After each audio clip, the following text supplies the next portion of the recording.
It is going. I need to start recording though, right? Yep. All right. And we're live? We are recording here and we're recording there. And let me just tell the chat room we're live.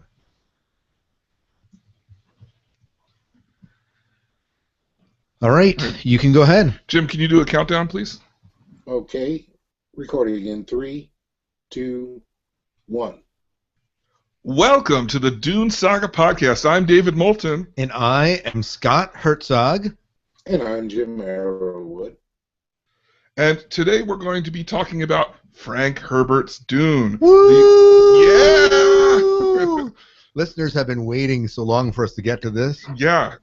And you know, it doesn't feel like it's been 7 months, but man, it has. It's kind of crazy. I was thinking the same thing just yesterday. Yeah, when we started, it felt like so far away, and now it's like, man, where'd time go? But when you're having a good time, right? Yeah. So, a couple facts about Dune before we get too far. Dune was rejected by 20 publishers and has since become the best-selling science fiction novel of all time, selling more than 12 million copies, including millions more in the sequels that followed. So that's pretty impressive for a single author, yeah. Yeah, absolutely. Just another quick announcement before we get to any further. We are going to be hosting 2 screenings. We are going to be hosting, if you're in the central Pennsylvania area, at Penn Cinema on June 15th at 3 p.m., we will be hosting David Lynch's Dune. This is a special screening for Dune fans, and we will be there before to introduce the film and then host a discussion immediately following it. So if you're in the area, we hope to see you there. And that same week on June 18th, which is a Wednesday, at 6 p.m., we will be at Zotropolis Art House to host Jodorowsky's Dune. And also we'll be doing a discussion immediately following that film. That's kind of a big deal for us because it wasn't going to come nearby, and then all of a sudden it kind of just popped up on the radar. So pretty excited about that one for sure. Yeah, it's going to be awesome. Yeah. I can never say his name. Jodorowsky. Yeah. Say that 5 times real fast. I'm in deep doo-doo. That's for sure. That's for sure. Yeah. Well, just to go over some of the things that happened in this book. When we left off from the House trilogy, Paul had just recently been born. Shaddam was feeling uncomfortable with the amount of fame that Leto had. Yep. So when this kicks off, it's 15 years, correct? Yeah, 15 years have passed. 15 years later, and what we have is the Emperor has forced Leto to give up Caladan and move to Arrakis as his fief. And he's done this because he fears the popularity of Leto, and he figures he puts him in this place, things will happen. And it turns out he's behind a big plan with the Baron to get rid of Leto and his family so that the Atreides are gone. That happens. Gone, quote unquote. Yep. Leto and Paul and Jessica find themselves in the desert where they must gather with the Fremen. And from the story there, Paul becomes a messiah to the Fremen and the Kwisatz Haderach, and then takes back Arrakis and the Empire, actually. And that is a thorough analysis of Dune. Thank you for joining us tonight. I'm the Dune Saga. I'm just kidding. We're done. The quickest one now. Yeah. Are we still going to do the Dune in 10? Yes. So, Dune in 10 announcement. Dune in 10 will be up to coincide with this. House Carino stumbled me for some reason, even though it was short. Just so much happened every time I sat down to write the Dune in 10 for House Carino. My mind went completely blank. And then by the time I was like, okay, I'm ready to do this, I was so far into Dune, I couldn't keep track of things. So I'll say this: right now there's no plans to do a Dune in 10 for House Carino. But if any of you who are reading along would like to submit one for me to read, I am more than glad to do it and go over it that way. But at this point, we'll just move forward with the Dune in 10 series. Well, you could always do House Carino in 10 plus 10. Yeah. That's true. Just do it in a half an hour. I'll just read Jim's notes that are so great. They help me a lot when I'm doing chapter by chapter notes for me. So that's Dune. Okay, well, very good. Well, why don't we start off by talking about our overall impressions of this book? We made the switch, the jump from the Kevin and Brian universe into the Frank universe, and what were some impressions and thoughts in general before we get into the nitty gritty? And Jim, why don't we start with you, if you don't mind? Overall impressions and thoughts as you made the transition from one into the other. Okay, I found the language in Dune a little bit different than it was in the other books that we've read so far, Kevin and Brian's books. The language in Dune was a lot more formal, number one. Number two, the battle scenes were very abbreviated in Dune, whereas they were more fleshed out in the previous books. And those are the two things that stuck out to me. Yeah. Yeah. David, how about you?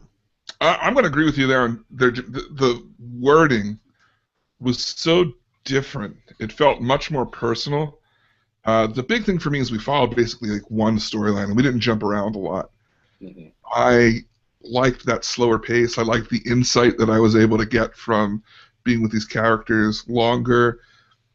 It was different, though. It made me feel like the other books, especially the Legends of Dune series, felt like it was written history, and this felt like I was living the experience with the characters. That's a good way of putting it. Yeah, which is odd because the beginning of every chapter is kind of the written history from Irulan. So, yeah, that was my big take on it. A slower pace, except for battles went a lot faster. Details were different. One thing that comes to mind is when they're taking back Arrakeen, they used las guns to cut the nose off of ships so they can't get back into space. If it had been Brian Herbert and Kevin J. Anderson, they would have intermixed a character that walked around the corner and saw the like las gun slice through the ship in detail and like how it cut through and stuff. And the character would have gotten slit right in half. They would have described that in detail, and I'd have been, Brian, seriously, Yeah, but not before he watched his daughter get sliced in half in front of him. Right, and described in minute detail, mind you. And that was actually one of the things that when I transitioned from, Brian and Kevin's universe into Frank's, is you just don't have that grotesque death scenes that you get. I mean, there's death certainly, but just not in the the biggest death for me in this book is, of course, Leto's death, and how you kind of get it from his perspective, and then, but even that is not really gruesome. You know it's happening. You're kind of anticipating it happening, but it's not in that grotesque detail gratuitous detail that they seem to throw in there sometimes. Yeah. But that's, again, as far as liking it, stylistically, I agree. Very formal writing. Certainly a different pace. And we do switch between families, but it's very few families, and we're only following where the Harkonnens and then the Atreides are really the only two, and the Fremen. I mean, these are really the three central families with a little bit of Bene Gesserit, a little bit of Shaddam, but not really focused on them. And maybe toward the end we're focused on Shaddam a little bit more. Right. So, how did we feel about how quickly they gave away things? Like, I didn't remember. This has been a long time, as it is for all of us. How early on we knew that Yui was the traitor. It's like the story almost starts off with like I'm announcing that here is a traitor. Now all that's left to do is to tell you how this goes about. Right. Yeah. It's interesting because I think in today's world you do that and you be like, spoiler alert, Yui's a traitor, but he does it right up front. It's just there's no question that he is a traitor. So, and it becomes, how is this going to play out, and how is this still going to unravel? And there's no question as if Paul will become Muad'Dib or the Al-Lisan al-Gaib. Yeah. Like the Irulan stuff gives that away immediately. So, and just a side note, hello to those with our chat. Yeah, by the way, Rick said that Dune was initially serialized as a magazine, so it couldn't be too gratuitous. Ah, I did not know that. I forgot about that. Yeah. Do you think Sorry, Jim, I perhaps? interrupted. Oh, that's okay. Do you think that perhaps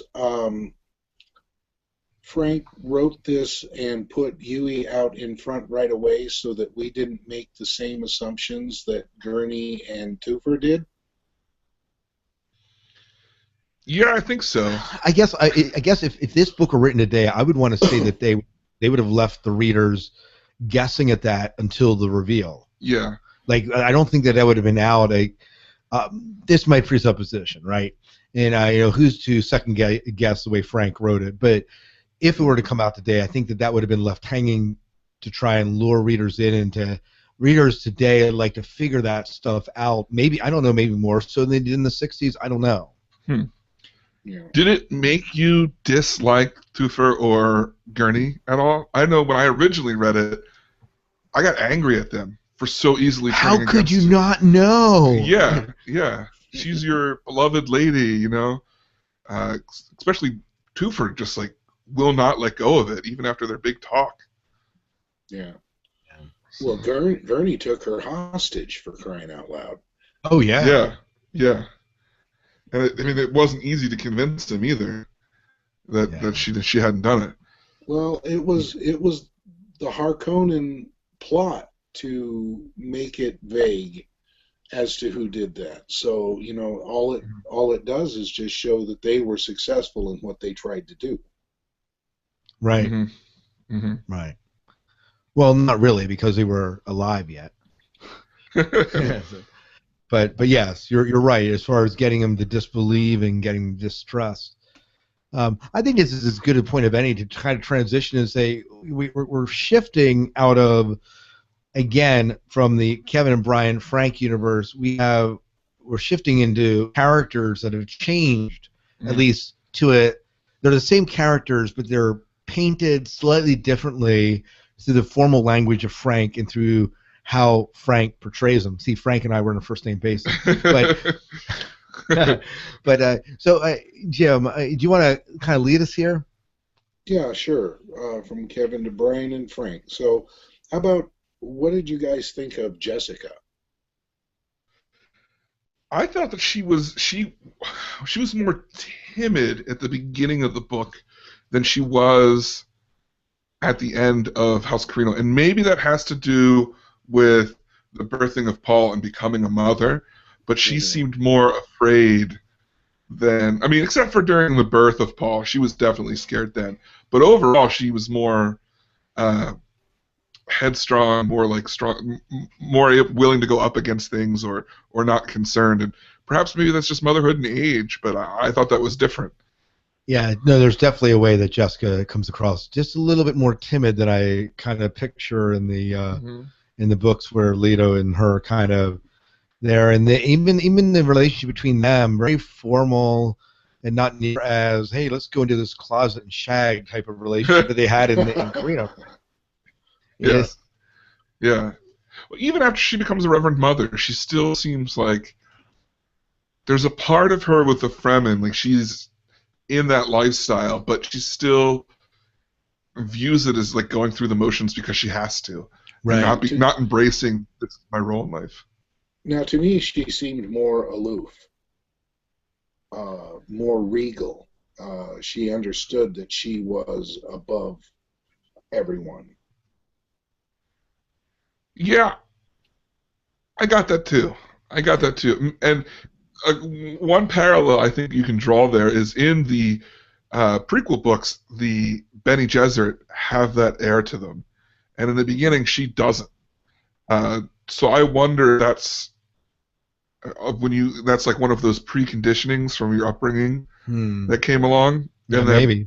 As she got used to being the royal concubine or whatever, she kind of took that up. Well, and she started to take her role as a Bene Gesserit more seriously. Yes. Yeah. Yeah. Okay. How about I was going to say the chat room is just saying that Jess saw what first name basis here. Jess saw what would happen with Leto at the move to with Dune. It's right there in the beginning of Dune. Ryan White says, so it's kind of like from the get-go, she knows, and she's kind of there molding, instructing, and maybe to a fault. Yeah. Well, that's another comment about, we knew that Yui was the traitor right away, but another surprising thing was that the Atreides also knew they were walking straight into a trap. And right. They like, from the very, it wasn't even like there might be a trap here. It was like, it's coming, and we're just getting ready for it. You know, we need to talk about Yui a little bit.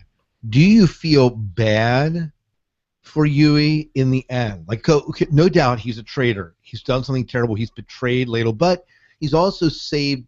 If this setup was inevitable, which is kind of sound, I mean, he was just kind of the pawn, right?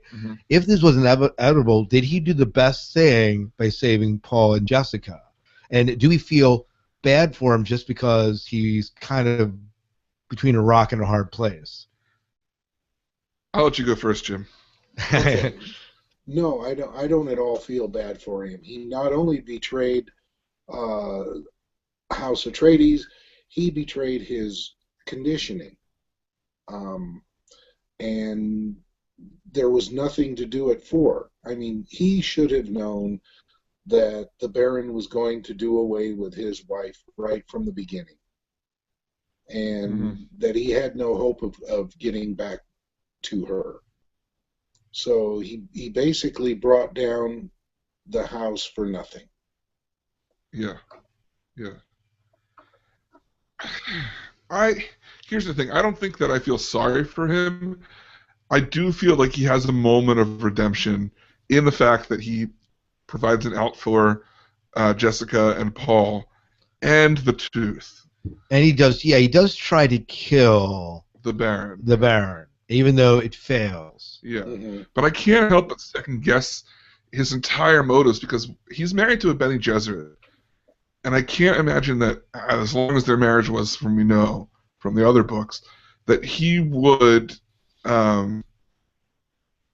be willing to put so much on the line for his wife. I would have thought that she would have had that Bene Gesserit of like sacrifice for the many type of thing ingrained to her that she would have passed on to him. But I don't know. I also wonder why he was married to a Bene Gesserit, because they don't just go to anybody. Yeah. Without reason, so I don't know. How about the differences in Leto's character? What did you think of that, Scott? A man hardened by 15 years of time. Because you just have, I found Leto to be very personable when you got into the prequel books, and obviously you're looking at a different writer, very much formal, clearly caring for Jessica and for Paul, and worried and concerned about them in the certain events that happen early on in the novel, but very formal and a little bit distant. That would be my impression of him, anyway. Yeah. Here's a man under extreme pressure, right? Like, he's done all these grand things, and because of it, gained all this fondness in the Lancered, and now he's being punished in what looks to be like the greatest gift of all, fiefdom of Arrakis. He's being punished, and he knows that he's been put in the line of fire, and he doesn't deserve it. So he's just so concerned. I mean, we just think of the family, initially when we think of who's moving, but you got to remember that Leto was he was a duke, so he brought thousands of people with him. So it wasn't even just his family that he was concerned with. He had a lot of lives depending on him that were on the line that were most likely going to get blown up or destroyed, killed. Right. So, I mean, that is a lot of pressure. I mean, I don't have a family to think about in something like that, but as family men yourself, I can only imagine that even just considering your immediate family, that would be a difficult thing to undertake. Yeah, definitely. Yeah, I couldn't agree more with you guys' assessment there. I can't add anything to that. It's perfect.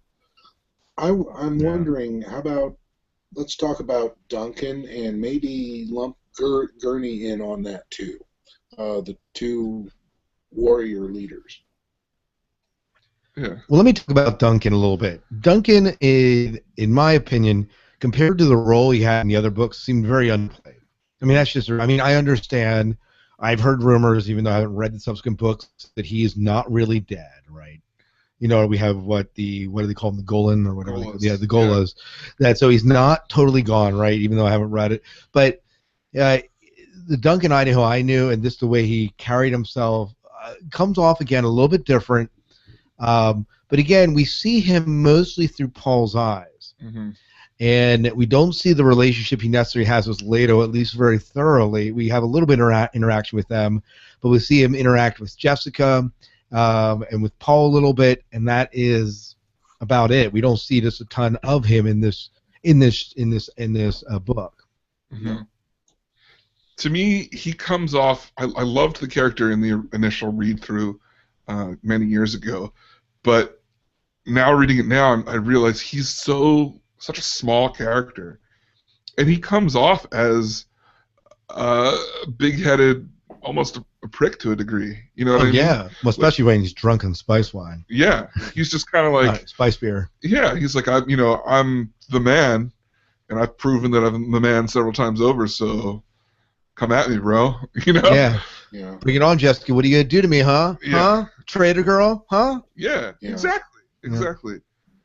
But he bought time for everybody to get away, so he was heroic as hell, as far as I'm concerned. Oh yeah.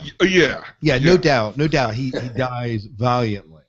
Right. And it's funny though, because thinking of it now, I see a lot of the other sword masters in him, because I remember us commenting on how they were very pompous when he was in training. Not very true. Yeah, but you know what? He did not. The only place that I thought he came off as pompous though was when he was drunk. I mean, other than that, I didn't see.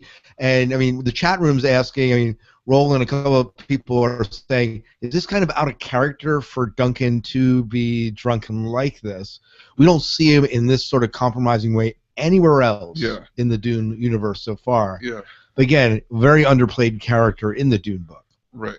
I wonder, it's kind of hinted that his drunkenness is not his fault in that scene. And I kind of, one thing I was never clear, they kind of make it sound like the Fremen made him drunk, but he was part of the Fremen community at this point, so why would they do that? So it had to been Yui doing something to his drink to... Yeah, maybe. Yeah, I don't think it's ever explained, but... No, I don't think either. Yeah. Okay, and how about Gurney? More subdued. Where Duncan's turned up an amp, Gurney's turned back, in my opinion. Except for that one scene where he wants to take out Jessica. Except for that one. Yeah. He just seems like a very strong arm kind of guy, like kind of just brooding, standing there, giving off advice. He can handle the situation, but he doesn't need to brag about it. I think Patrick Stewart, right? Yeah. Well, you know, the one thing we do need to talk about, we're going to talk about Gurney Halleck, is we didn't talk about Liet Kynes, but their relationship in the Dune prequel books is very amiable. They have a very good relationship. When we get here, it is cold and distrustful. Right. There's a distinct shift in that. Any sort of explanation that you guys take from that? Well, in looking up for this specific thing, I know we're going to cover differences here in a couple minutes, but when looking it up, one of the things that I thought that made complete sense to me is Liet. It's been 15 years, one, and so he's more hardened by the desert, so his physicality has got to have changed. And then two, he went by another name prior. Right. So he could be visually changed enough, and going by a different name could be enough for Gurney to not recognize him. Right. In my opinion, because he was Wekik, right? Or Wekik, I can't even remember. Yeah. It was a W name that he went outside of the siege. So that was I was like, oh, that makes perfect sense. Yeah. Because I completely forgot he went by another name. Yeah, and there's no indication that they met before in this book. Our chat room's talking about it, and Crunklord saying that Gurney commands a band of smugglers, which is kind of cool. But it's not the first time that he's commanded a band of smugglers either. No. Because he took over for House Verney's guy. Right. When Dominic Thank had you. him as a general or whatever you want to call him, ahead of his guys. Mhm. Yeah, I think that's a natural play, and they played on that. I mean, they don't mention anything big about it, but they, he's the guy that they send off to the smugglers and stuff. Right.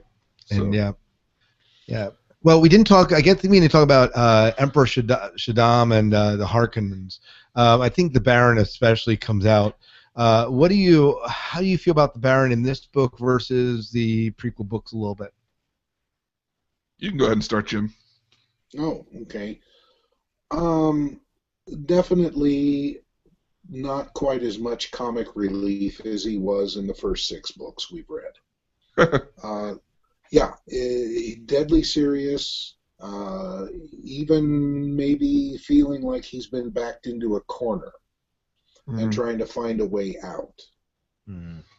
And I think he's just really ready for a fight. Yeah, I would agree. Yeah, you also got that he's accepted his persona that he puts forward in the other books. Right. He in the other books he's kind of wrestling with it, but here he's kind of into this place of acceptance. Yeah, he even like, oh, I'm so hungry right now. Like in the middle of the meeting with Shaddam, he's like, I wonder if there's food. Yeah. There's one point he's described as a pig by Thufir. So. Yeah. Well, I know that was something he wanted people to think of him before, but it seemed like he's lived up to it now, even more so. How about the Emperor? Too removed. I mean, he's there at the end, but you know who's a small character, and that you get that there's power behind them, but there's almost nothing about them, and that's Count Fenring. Yeah. Like, he's such a small part in this book. He's there, but he's such just don't. Yeah, other than, I mean, Paul acknowledges that there's this guy is dangerous. Yeah, he could be he's a failed Kwisatz Haderach. So yeah. Any other notes about either of those two? No. Okay. Well, I think I'll take us here to other differences. We're going to talk about things that could have changed between Kevin J. Anderson and Brian Herbert and two of the Frank Herbert books. I'm not on a first name basis like Scott. Oh, you know me. Big me time and Frank, over here. Me and Frank. We go way back. Yeah. So in our notes here, first thing we have are the Bene Gesserits. One thing to note is their psychic powers are gone and replaced with an emphasis on the power of physical control over themselves. Any thoughts on this process? It's a difference. And no, it's interesting that we have this sort of difference here. I guess you could argue that the spice does enhance their mental projection and gives them a sense of psychic powers. But if anyone has any psychic ability, it's actually Paul, who is a product of the Bene Gesserits, that you could argue he himself is kind of a descendant of the Bene Gesserits, and in a way you see the psychic ability kind of coming through him, and his ability to see the past and to see the future, and all kind of through the spice. But even prior to getting there, his dreams are kind of also functioning in this way. And so you could argue that even though the Bene Gesserits themselves seems to have kind of lost the psychicness in this book, that it's still embodied in Paul in some way. Mm-hmm. Mm-hmm. I don't know, thoughts on that? Jim, what do you think? Well, after Paul sampled the water of life and he revived himself, I would have to describe him as a male Bene Gesserit mentat. Along that note, I completely forgot that Paul was a mentat in training. Oh, yeah. I forgot about that. Yeah, totally. And then as soon as I read that part, I was like, oh, it makes so much more sense in my head that he can do all these things as well because he's already conditioned for mentat training. Yeah. My thing is, I think that taking away from, they're no longer on Rosik, which was the place that gave the psychic abilities. So there's that aspect of the sisterhood. And we saw, what was her name? Started with an A. Amaryl? No. Way back in Legends, Okay. the first Bene Gesserit. Oh yeah, Nora's mom. Yeah, no, the first Bene Gesserit, not the sorceress. She was the girlfriend of the first Sook doctor, Mohandas Sook. I don't remember. I know what you're talking about. Yeah, she had the disease, and they put the thing in her, the chemicals in her, and she was awakened to change the chemistry in her body. Yeah. If anybody in the chat room knows, please. Oh no, Ryan's saying that Aaliyah showed psychic abilities being in people's heads. Yeah. So yeah, I mean, we do see that evidence. That's what I was getting to. So I think that there's the latent ability that to each other they can not communicate totally psychically, but they can pass their memories from one to another at that crucial moment when they're dying. I think that's the real latent ability there. And as far as the mental control over their body, that started back in Legends of Dune. So that's been refined and refined and refined. Right. Yeah. Why don't we talk about Paul's birth here a little bit? So we have two different locations for Paul's birth. So in the Legends books, he's born where? He's born in Cayetan. Yeah, and but in this book, he's born on Caladan, right? Yeah. Yep. Yeah. So, what sort of justification can we make for this discrepancy? Did Kevin J. Anderson and Brian Herbert just not read their father's book? Well, from what I've read along this line, they say that this is if you look at the book as a historical piece of fiction, so somebody wrote this afterwards. Paul was born on Cayetan, but his naming ceremony was on Caladan, and as a result, what's recorded in history is the naming ceremony. Therefore, that's where he was born. It's kind of like receiving a birth certificate from somewhere, but you were actually born somewhere else. Right. Yeah. Jim, thoughts on that? No, that's a great explanation. I was wondering that myself. That's good. Let's talk about the Butlerian Jihad. In this book, it's very vaguely talked about, and it could be what we experienced in Legends of Dune, or it could be something more simple where it was just a matter of humanity finding themselves too reliant on technology, and so religiously they threw it off. Any thoughts on that aspects of the story? Crickets. Cue the crickets. I thought maybe you had something there, Scott. Anarul, they're saying, I'm reading the chat room. Raquella, was Raquella? Raquella, yes. There we go. See, that was Roland came up with that. Yeah. So kudos, Roland. Bonus points. So what was the question again? I'm being distracted by the chat room. Thanks, chat room. Go ahead.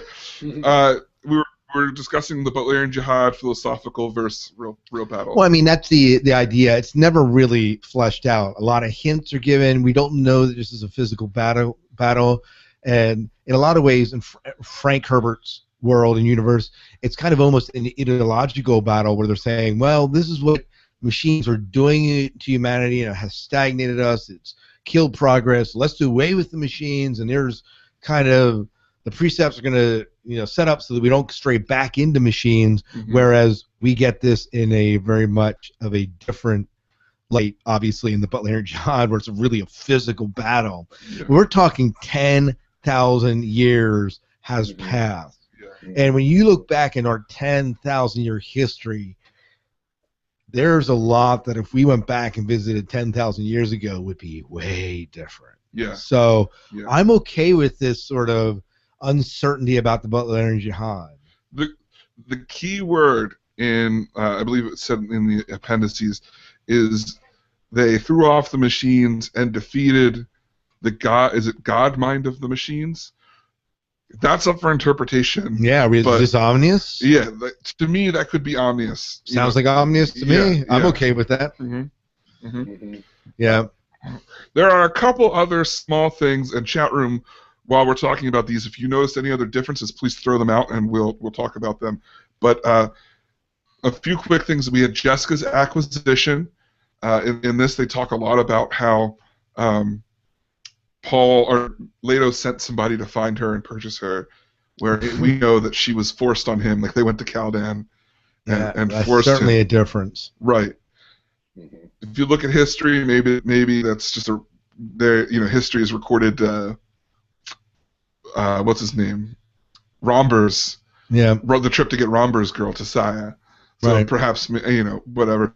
The other is Duncan says his first kill was on Grumman, when we all know that he killed on what is it, the Guinness. Well, he killed way before that. I mean, Oh, because yeah, he killed when he was on the planet being pursued by the Harkonnen. Gidi Prime. Yeah, I mean, so this reference isn't necessarily accurate, but it may be the first one that's recorded. I don't know. Yeah. Or it could be the first one since he has become a Genos. That could be too, because you have to wonder how often would he be required to kill someone post training. Yeah. Mm-hmm. Yeah. He just gets a bunch of other people to do it for him. That's so true.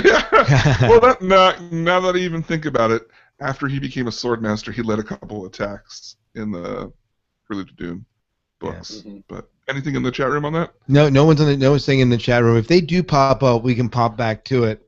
Okay. Why don't we move into some of our favorite points and moments in the plot? And David, let's start with you. Well, Scott. Okay, so reading it. Right now the chat room's off in this whole weird shaved head, Aaliyah getting into the mind of the one lady. So it's not, they're not even paying attention to us. So we're gonna pay attention to you, David. Awesome, the way it should be. Okay, so I was reading it, and this is the part that stuck out and stayed with me through the whole rest of the book. And I thought at that moment, this is my favorite part, because it much change happens, and that's when the first night that Paul and Jessica are in the tent in the desert, and the spice is starting to change him. Just the casual exposure that he's getting out in the desert to it, and the prescience is starting to kick in. He's starting to realize things about his mother and understand her like he could never understand before, realizing his mentat side of him. And it reminds me of the quote. I feel like, I don't remember if it's replayed in this story, but it was in one of the other books, and it was something along the lines of that moment when you realize that your parents are just people like you. Oh yes. Yeah. Yep. And he's having this moment. We all have these moments. Yeah. When he is seeing his mother as Jessica and not as mom, and he's seeing her flaws. He's seeing what she did to have him and what that's caused. He's seeing the same thing in his father, and all at the same time, he's also realizing his horrible destiny. And the jihad comes into his mind, which I was surprised they mentioned in this book. I completely forgot about that. Well, they're kind of worried. They're kind of worried, looking toward a future jihad here. Correct. Yeah. Yeah, and he wants to avoid it. That was my all-time favorite part of this book, hands down. Jim, how about you? My favorite part? Yeah. Okay, that would be where Paul came to be the leader of the Fremen. And when Gurney bowed down to him, or not Gurney, but Stilgar bowed down to him and promised him in front of everyone that he would be loyal and support him. Yeah, yeah. That was a powerful moment. Yeah, and just along those lines, the moment where right there where he says, this is the moment where my friend became a worshipper, and then he looks at Gurney and wonders, do I have to lose him too? Right. There's a lot of that's one of the things I really liked is the struggle of Paul in this book. Yeah. You see that throughout. That this is not a impassive rise to power. It's a rise to power with a lot of heavy weight. Yeah. A lot of heavy weight going on. It's almost tragic because he cannot have a normal life. He cannot just be Duke Paul Atreides. It's way too complicated, and he's got a lot of stuff going on. Well, this actually plays into the themes that we talk about. What we were going to mention later on, but it fits with what we're talking about, and that is that Frank Herbert writes Paul kind of as he's the hero of the book, but he's not the hero that was constantly being portrayed in this, 50s and 60s, a Superman that's kind of invulnerable. He's a very vulnerable character, very torn character that is the hero who's constantly questioning if what he's doing is right and where it's heading, and so there's not a lot. Yeah, he's not very secure in this. One of the things that came up in the bad reviews that we'll get to in the listener feedback is people were saying how he sees the future, so he knows everything. My take is that he sees the many futures, and he sees the many possibilities that could come from a decision. Yeah, that is not knowing the future as much as it is knowing what could happen. Yeah, and changing. It influences your decisions and stuff. And then he gets to those black holes where he doesn't know what's going to happen. It's interesting. The chat room is mentioning he's only 15. Yeah. Can you imagine being thrust? First of all, yeah, your father's just like been assassinated. Then you're thrust into the desert in this alien world with people you don't know, and you're being raised up to a leader, and your body's going through not only the hormonal changes, but then the spice changes. Holy Hannah, this guy's in a crap load of trouble. Yeah. Now, how old is he? I'm sorry. Go ahead, Jim. Right off the bat, he doesn't know if he and his mother are going to be taken care of or if they're going to be rendered for their fluids. Yeah. How old is he when he becomes the Kwisatz official? I was going to say it's 2 years have passed. So it's 17? Is that right, Jim? I believe it is. Yeah, that sounds about right. Yeah. Well, so one of my favorite parts in the book is actually I loved this in the movie, but I loved it in the way it played out in the book even better, and that is the first night he's in his bedroom, and all these devices start going off, and he's there. He has the hunter seekers in there, and trying to take him out, and he just kind of does what he does, and I just love the way that whole played, and I think tapped onto that. He ends up somewhere with his mother in the hydroponics garden type area, and she's reading code off the leaf. I thought that was an incredibly written scene. Those two scenes kind of combined together. It was cool to see the more that was in that room from knowing it from the Prelude to Dune series, and how special that room was. They're saying he was 18, so we're off by a year. Yeah. Okay, that makes sense. Yeah. So other favorite moments. The worm ride. I always thought that was cool. I was thinking the same thing. Yeah. Yeah. You know who we missed when we were talking about changes? We didn't talk about Jim's Fremen. Jim, tell us about how the Fremen changed in your eye between the books. A very hard people. There is no gray area with them. It's black or white. They either can use you or they can't.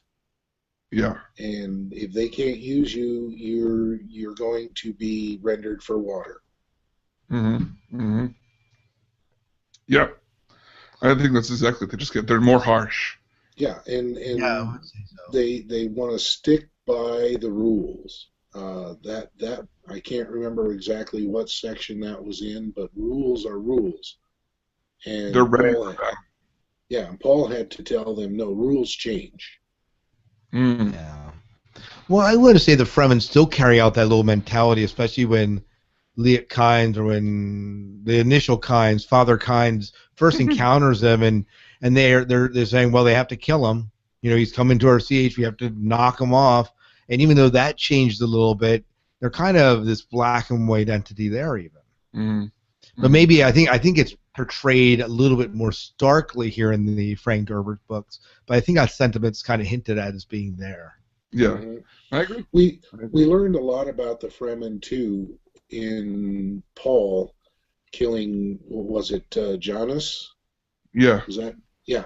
When Paul killed him, we learned a lot about what expectations there are of the Fremen. Paul killed her husband, and it's now his responsibility for at least a year to take care of her and the children. A very straightforward group of people. Yeah. By the way, one of Crunklord's favorite scenes is the sandworm attacking the crawler factory scene. trying to think of what happened in that scene. Well, you Oh, know, that was when Leto goes out, and then and he saves all the people, but the crawler goes in. And they realize this is a man who cares more about the people. Yeah, you know what? And I like that scene in the book. I like that scene even better in the Lynch movie. And we'll talk about that when we talk about the Lynch movie. But I thought that scene played out really well there. But I think it's obviously a powerful scene. It speaks about the heart of the Atreides. Yeah. Well, and not only that, but Liet, you know, that's when Liet decided that maybe it wasn't so bad.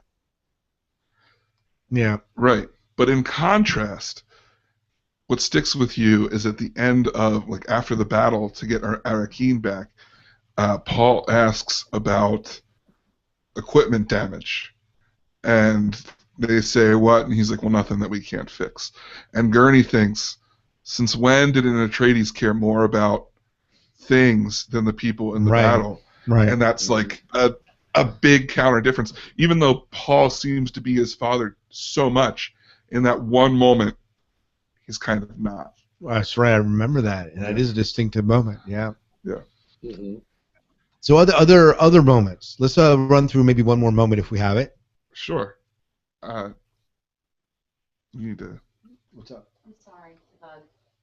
They really want a break, and they need to know if it's okay if we take the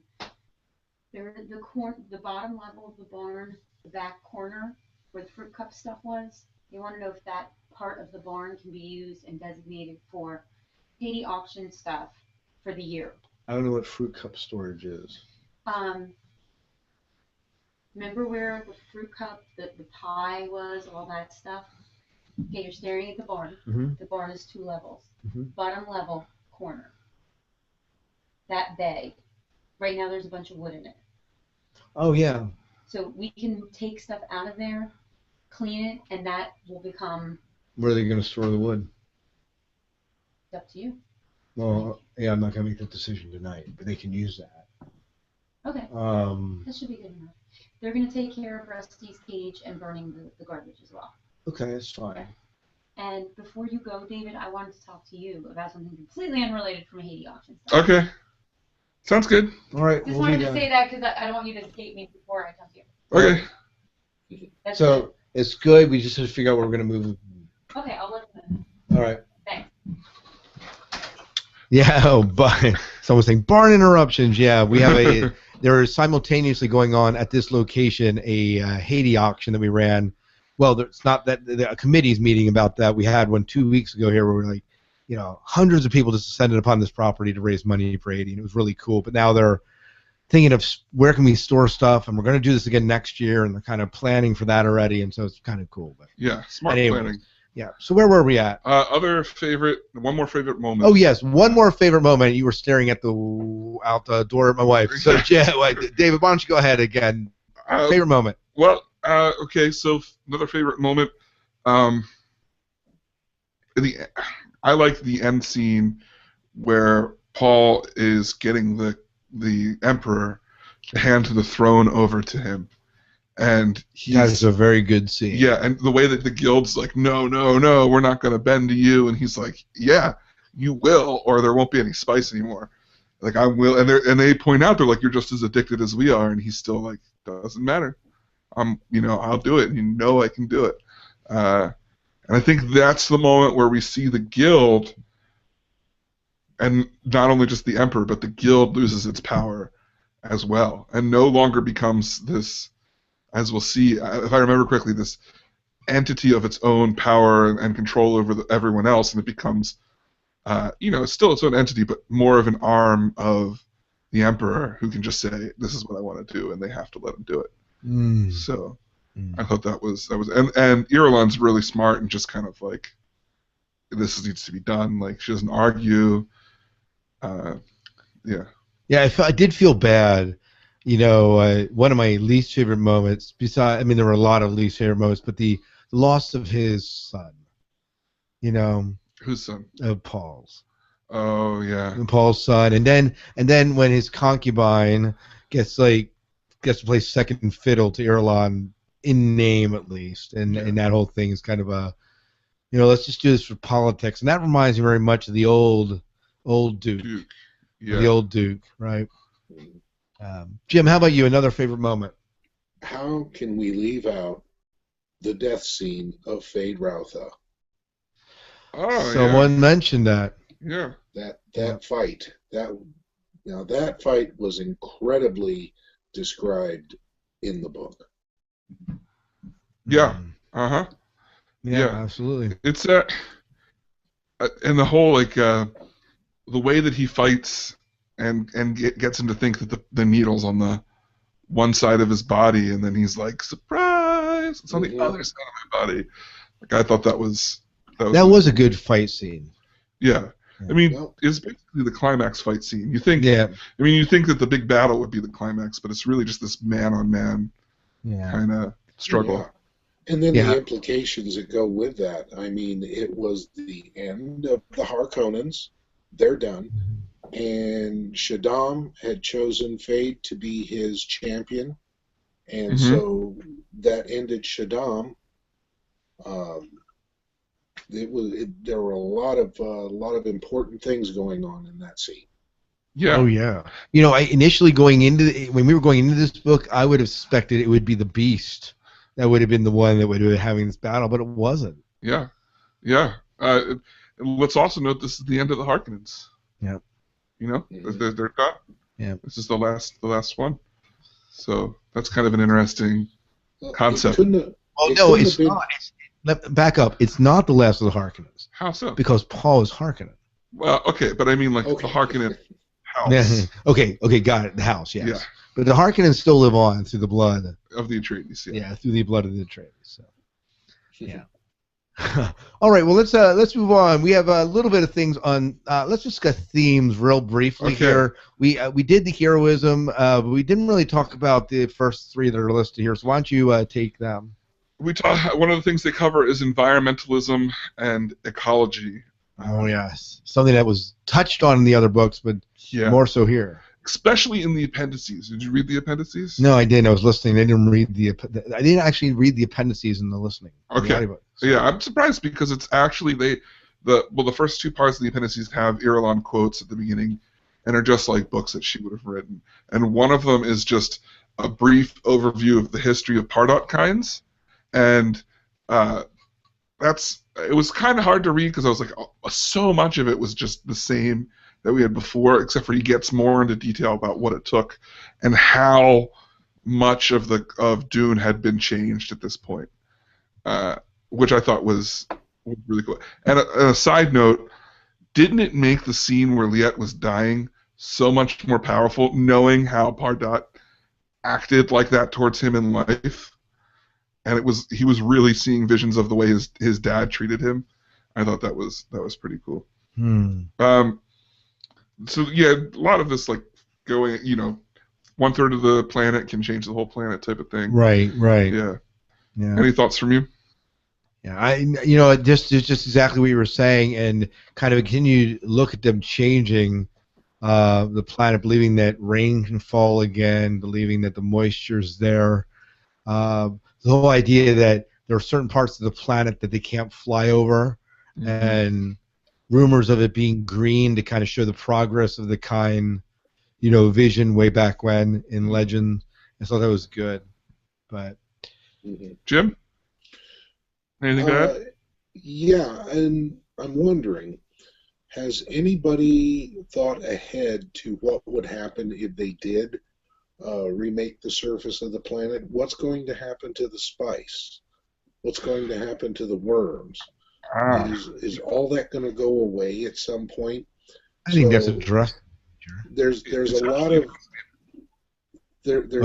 conflicting. Yeah. I'm sorry, we're talking over you, Jim. No. Finish your thought. I apologize. That's all right. There's a lot of conflicting ideas going on here as far as conservation is concerned. Yeah. Dreamer, Ryan White saying the Dreamer of Dune goes into a lot of detail in the history of Frank Herbert's environmentalism and how it plays in. That should be interesting. So we'll read that book eventually. Yeah. So. In the appendices, in the Pardot Kinds section, he speaks about the fact that there will always be desert because you need spice. And in that section, they go into great detail about the life cycle of the worms, where they come from, what they do, how they're the reason there's no water on Arrakis. So, Jim, did you get a chance to read the appendices? I did. Okay. But it's been a week now, so. Yeah. See, I'm older than you guys, so the memory doesn't work as well. All right. Yeah, so that is addressed, that they'll always need to keep them there. And he also speaks about how something about the because of the way the soil is, when they condition an area, that area becomes toxic to the worms, where they kind of took over the planet and made it a desert planet because, the water wasn't toxic to them. They hit it, they kind of seal it up, the sand trout seal it up. And the water, because of the nitrogen that's in the soil, keeps the sand trout from coming near. It's toxic to them. So. Oh, very good. Yeah. So let's talk about declining empires. I think that's an overarching theme that's with us from the other books. Even from the Butler and Jihad, you're the Empire of the Robots. And the Cymex. The Cymex, and right, and them coming down, and then you have the beginning, the rise, the decline of the original democracy that the planets were in, and the rise of the Empire, and now we have the collapse of the Empire, in a sense, of the Emperor, and the Harkonnen line being kind of weeded out. Yeah. And even House Verney is kind of weeded out in some ways. So you see the decline of families. And so that's certainly a theme that's running through it. Mm-hmm. Mm-hmm. Yeah, I don't really have much more to comment on that. That's basically what you're seeing. It is something that he obviously felt passionate about talking about. Yeah. Things change.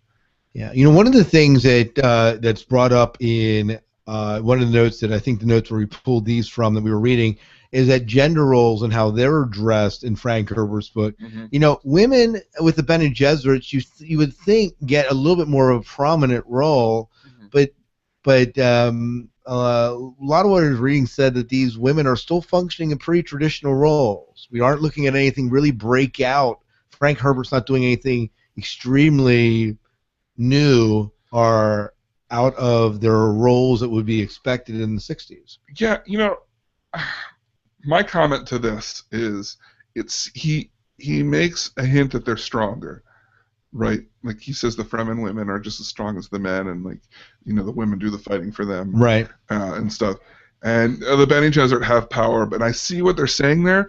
But I think that some of the bad reviews touched on this, and my thing, and they were like, "We'll never read any others." If you read further, especially when you get to God Emperor of Dune, the entire army is women, and he notes how they're stronger and they become more powerful when they see their society as their child that they need to protect, and it's like a big thing. And that, I think, that role of the women being the strong continues to prevail through the Herbert books. Right. Yeah, and not only that, you also have a Bene Gesserit judging a royal descendant with a Gom Jabbar. Yeah. Okay. Yeah. So hang on, Darkers 45 just said it's interesting. There's no ladies on this podcast. One just walked in. She's in charge. She told me to meet her before I left. That's right. She's really running this house. But the women have not asserted themselves as of yet in this book. That's true. Yeah. Well, and someone also mentioned, and it's kind of, I guess, hot in Pennsylvania right now, since it just lifted the gay marriage ban, but the way he kind of portrays homosexuality through the Baron, it's not a very positive thing. And some people have kind of commented on that. Well, it's also pedophilia. Oh, and that is true. That's not a very positive thing either. Yeah. Yeah. In the God Emperor book, when they're talking about the women being the army, lesbianism is encouraged in that, and they talk about that. A character is disgusted by it, and they talk about. Now, do you think about Frank that. Herbert responded to people's criticism of his initial book and kind of wrote these things in later on? I don't know. I don't remember how much time is physical, real life time between the two between Dune Messiah and Dune.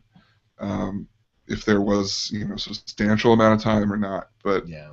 I can't help but think that this stuff was on his mind anyway, since it's so written in here. That I don't know. Who knows? Yeah. Let's someone channel Frank Herbert, or we just need to get a Bene Gesserit in here that can actually get the voices of Frank Herbert. We would need a Quizak Cataract for that. Yeah, we are and have been for a while living in an entire different era as far as how homosexuality is viewed. Yeah, Mhm. certainly. I'll tell you what. When I was a kid, all male homosexuals were pedophiles. Period. They were monsters. They were to be feared. Now, this is 40 years ago, 50 years ago. Okay, views have changed a whole lot. Oh yeah. So well, you can see that view in this book, I guess. Yeah. If that was the time. Yeah. Well, absolutely. Certainly. If Frank wanted the Baron Harkonnen to be hated, that was probably the fastest way to do it. Yeah. That's the way our culture was, I guess. Yeah. Yeah. Well, Jim, why don't you bring us into favorite quotes? Yes. Okay. I see, David, you have some quotes there. Would you like to bring those out? Certainly. Now, the ones that I have written down here are all quotes from Princess Irulan in some fashion. Can I just interrupt? They just mentioned that Frank, it was rather surprising. This is from Bridge Rathgear, said it was rather surprising to Frank when he found his second son, Bruce, was a homosexual. Really? And see, I didn't know that. Huh. And he also mentioned that Ryan says there's Amazonian bodyguards with Aaliyah in the Winds of Dune.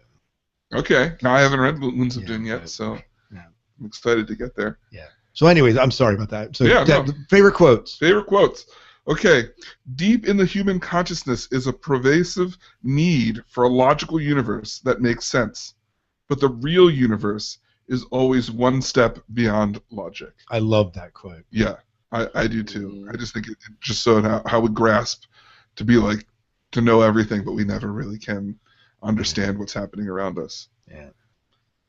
My next one is, when religion and politics travel in the same cart, the riders believe nothing can stand in their way. Their movements become headlong, faster and faster and faster. They put aside all thoughts of obstacles and forget the precipice does not show itself to the man in a blind rush until it's too late. I like that one too. Yeah. It's talking That's about, almost prophetic. Yeah. It's very, it really is. That's, every single quote pertained to something that was going to happen in that chapter or later. It was really, really there. So this one, I can't remember if that Irulan said this or if this is just a quote directly from something that Paul was thinking, but I'm pretty sure she had said it. So, any road followed precisely to its end leads precisely nowhere. Climb the mountain just a little bit to test that it's a mountain. From the top of the mountain, you cannot see the mountain. I like that. I like that. The idea that you're in something, when you're in the moment of something, you can't see it. You can't truly see the big picture. You can't truly see how it really comes out. So I like that. And those are... In other words, don't throw stones in glass houses. Yeah, absolutely. Yeah, that's right. And don't go chasing waterfalls. That's right. To quote TLC. Oh, my word. You just quoted TLC in the Dune Saga podcast. You realize that? Yeah. Got that. Okay. All right. And Scott, what did you come up with? Oh, let me start my quotes with Super Howlett. And a popular man arouses the jealousy of the powerful. Mm-hmm. I feel like I'm reading Proverbs when I say that. It sounds just like that.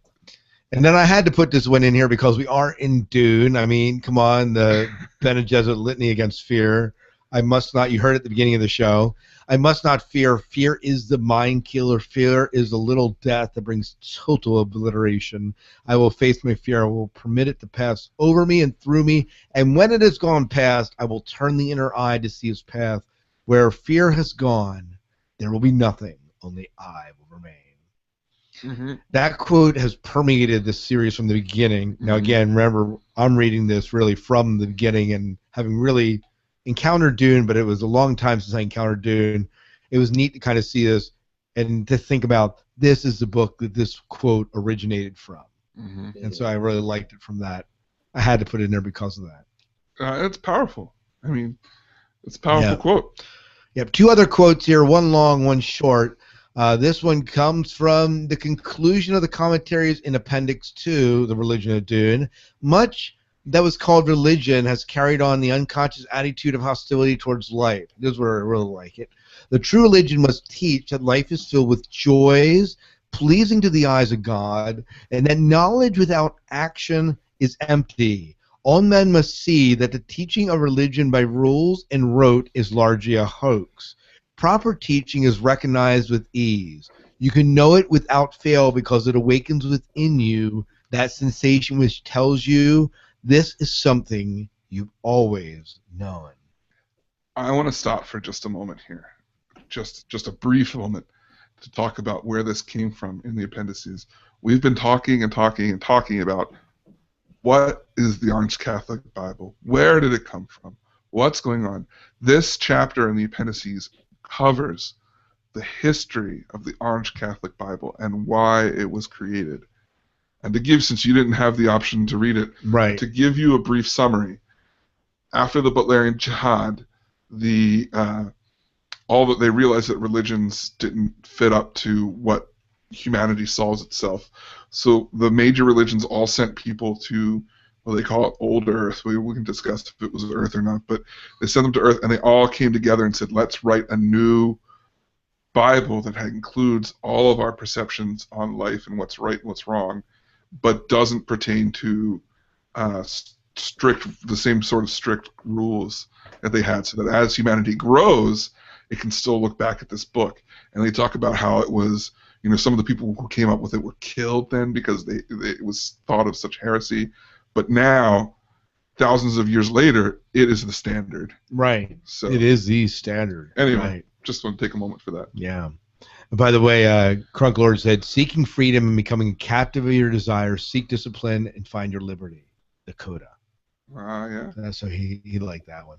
Cool. Yeah. I had one other quote here, and that is Hope Clouds Observation by Reverend Mother and Gaius Mahalan. So, yeah. Agreed. Yeah. Agreed. So, so Jim. Okay, I have just a few. As a matter of fact, you guys just about covered everything I found also, but I had a couple of extra ones. This is Thufer. I sat across from many rulers of great houses, but never seen a more gross and dangerous pig than this one. Mm-hmm. Talking about the Baron. Yeah. Yeah. And this kind of sums everything up for me in the theme or the reason for the book, as it is. The Padishah Emperor turned against House Atreides because the Duke's war masters Gurney Halleck and Duncan Idaho had trained a small fighting force, to within a hair as good as the Sardaukar. Some of them were even better. Wow. It's that extra flair for him to do it. Yeah, absolutely, absolutely. By the way, Ryan White, we haven't read Sisterhood and Mentat. They're saying that they go into more detail about the fallout of the Orange Catholic Bible and its impact on House Carino. Oh, great. So we'll get that. Great. Briefly, Cooper, were you surprised that he easily turned to the Baron? They don't really go into it. It's just like next thing you know, he serves the Baron. He's playing him the whole time, though. Yeah. I think he's playing him. Like I didn't believe it that he was really with the Baron. Yeah, I just still surprised how much he helped, even though he was there. Yeah. But anyway, sorry. Yeah, I felt the same way. I didn't get that at all. Why he did that.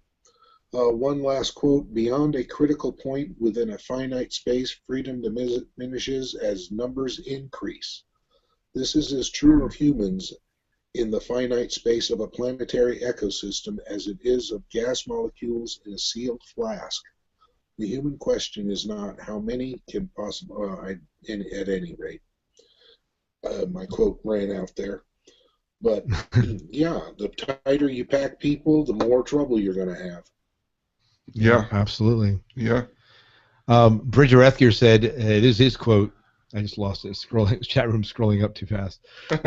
There should be a science of discontent. People need hard times and oppression to develop from psychic muscles. From the Collected Sayings of Moabdi by Princess Irulan. Nice. Nice. Yeah. You know, just a quick observation here. Yeah. I would love to read the books that Irulan wrote.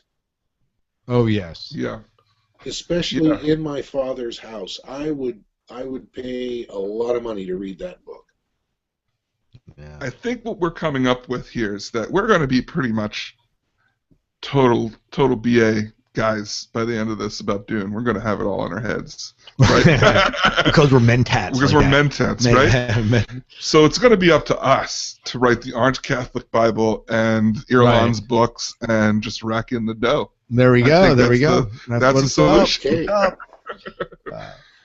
But yeah, let's we just have to avoid Omnius. That's all. Yeah, true. Let's move into some closing things here. Rating the book. I don't know if you guys are going to be.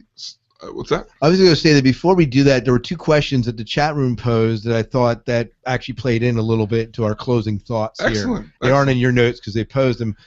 David Scott and Jim, did the book live up to your expectations after reading the prequels and the legends? David, go. Yes, actually, it exceeded my expectations.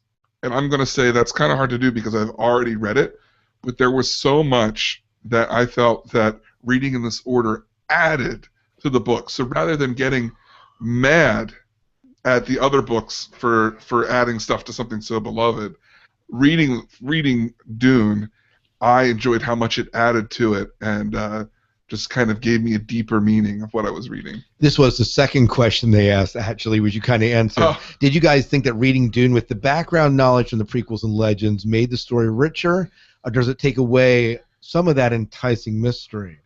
Okay. Jim, do you want to answer these two questions? You know, I can't say it any better than David did. Yes, Dune exceeded my expectations, and yes, it was very enriching to have read the 6 books that we read previously. Mm-hmm. Yeah, and for me, I would agree with that. I don't think that did it take away some of the enticing mystery.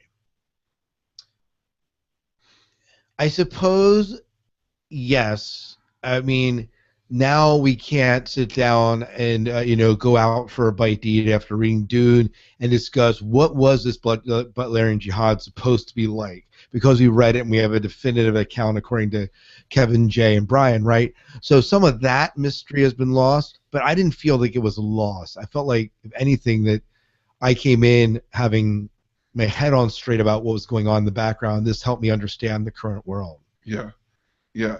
One thing I want to point out here is something that we covered before about the mystery being taken away. The book already opens right up. Herbert was notorious for just giving stuff away. I mean, if that's anything to take from this, I mean, Huey's going to be the bad guy. There's no question as to whether Paul becomes the Messiah. It's just like it's all out there right away. So in some ways, it's kind of like the same type of thing. Yeah, yeah. Well, go ahead. I interrupted your closing thoughts here, but go ahead. Sure. So let's talk about our rating for the book. I Know Me. When we started this series, I could have said in my head 4 out of 5. We're here now, 5 out of 5, no doubt. And that's only because I was holding back because God Emperor is my favorite. But now I'm just like, all bets are off. All bets are off, baby. Jim, how about you? Well, I would have to agree 5 out of 5 because since it's Frank Herbert's work, I think I would probably get lynched. Maybe I'll be the one that gets lynched. 4.75 out of 5. Okay. I'm not going to quite give it the 5. There are times, and see, this is a complaint that I have with J.R.R. Tolkien, and you got to understand that I love Frank Herbert, and I have every single J.R.R. Tolkien book leather bound behind me, sitting on the shelf, along with all the histories and notes that his son Christopher Tolkien. So I love Tolkien, but one of my complaints about Fellowship of the Ring, which is hailed as the crowning achievement in fantasy, is that it does get a bit ponderous at times. And so based on the fact that at times it becomes a bit, and I realize this is what Frank Herbert's praised for, but when you're reading a story, you're telling a story, you're drawing people along a narrative, it does become just a little bit ponderous at times. And so my quarter of a point I take off is just for that. Okay. And absolutely, other than that, I absolutely love this book. And it is probably the highest rating I gave any of the books so far. So if that puts into any perspective. Jim can be found at, I mean, Scott can be found at, his home address. So, DB Bolton at.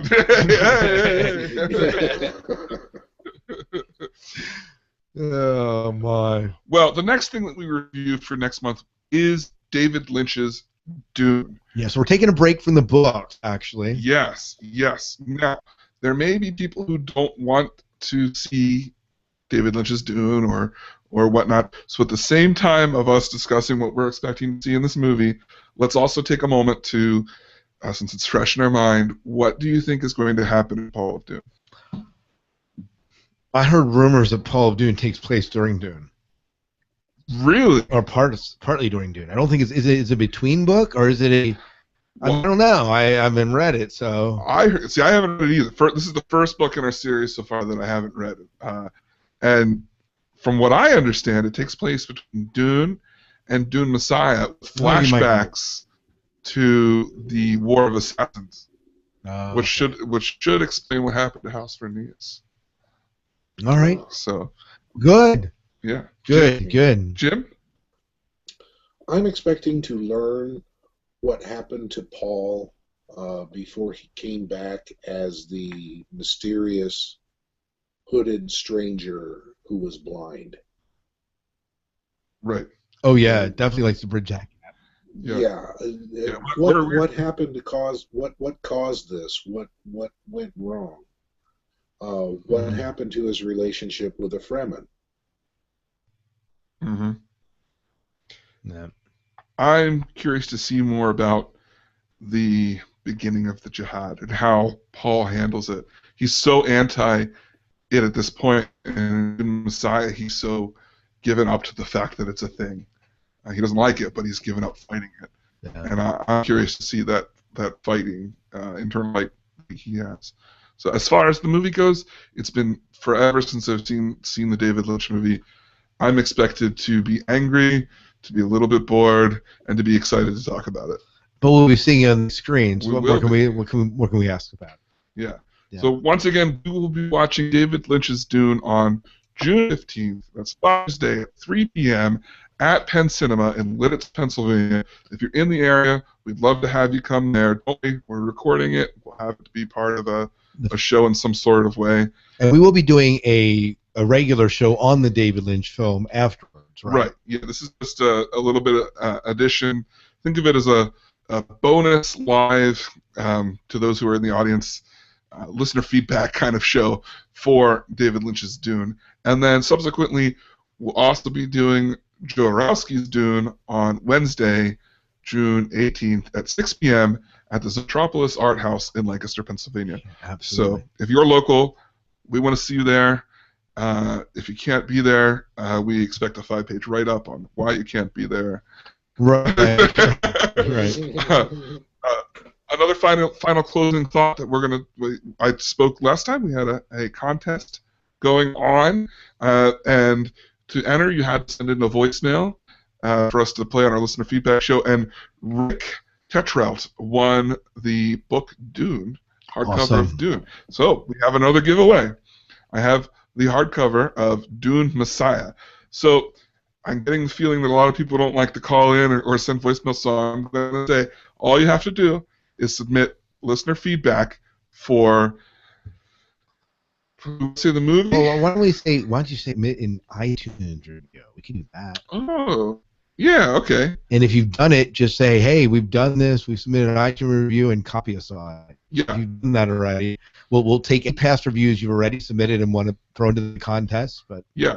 So if you are in the U.S., leave an iTunes review and you'll be automatically entered, and we will draw who wins a hardcover copy of Dune Messiah, and we will do that by the next time we record, which we'll have on the website. We'll record for David Lynch's Dune movie, and then we can have it mailed to you by the time it's time to read the book. So there you go.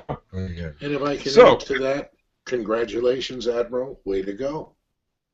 Yeah, we go, Rick. I think he did it without knowing. You're missing the chat. You guys should be onto the chat right now. They're saying, Penn Street is too fear for me to travel. And the next someone else said, Penn, that's 30 thumpers away. Come on. Oh, man. Hey, I'm out here in Nebraska. How far do you think it is for me? It'd be a long worm ride, let me tell you. How many worms would it take you to get here? That's what I want to know. Mhm. Let's Google it. I'm sure Google can help. Google can tell us. I'm going to look that up for next time. Maybe we can ask Siri. Siri might tell us how many worms ridden would it take to get from this state to this state? To this state, yeah. Yeah. I'm I like that. programmed to respond in that area. Yeah. Who was our mentat? Bridge of Hethgrove was our mentat, right? Yeah. He might know. He might know. Yeah. He might know. There we go. So, how to get in touch with us? You can email your thoughts on the upcoming movie review to dunesagapodcast@gmail.com, or you can call our new voicemail line, That's which right. is, Scott? 1-260-577-CHAT. Or it's 1-260-577-2428.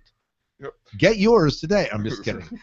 That is a Google Voice number, so Yes. if you're concerned about the area code or whatever, use Google Voice. Get in touch with us that way. Absolutely. And we have a widget on for what's the other? Not Stitch. It's not Stitcher. What's the voice app? I don't know. There's another voice app that you can contact us there. But great. Yeah, and there's a link right on the website to it. So a SpeakPipe. That's it. Yep. So you can also get in touch with us through our Facebook page, which is facebook.com/DuneSagaPodcast, and follow us on Twitter at DuneSagaPodcast. Lots of new followers this month. Great to see you guys there. Shout out to my peeps, yo. Holla! Yep. So, now remember, you can always visit DuneSagaPodcast.com, our main hub, to find out everything you need to know about going on. You can look at our back episodes there. We've got some nice art up. You can see on the calendar, right on the side, when we'll be recording again, as well as you can purchase the purchase links there for all of the books that we're reading. So, Jim, why don't you take us out? Okay. Once again, for the Dune Saga podcast, I'm Jim Arrowwood. I'm David Moulton. And I'm Scott Herzog. And may Shai clear the path before you. Jim, can you just go ahead and read that? I'm sorry. Go ahead, Jim. Okay. And may Shai Hulud clear the path before you. Excellent. All right, very good. We're going to start a new front.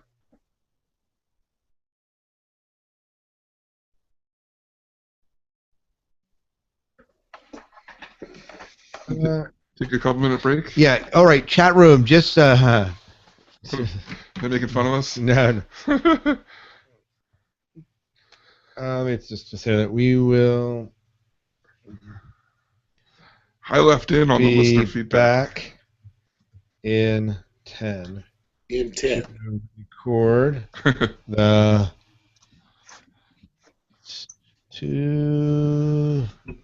To record the listener feedback. If anyone wants to stick around.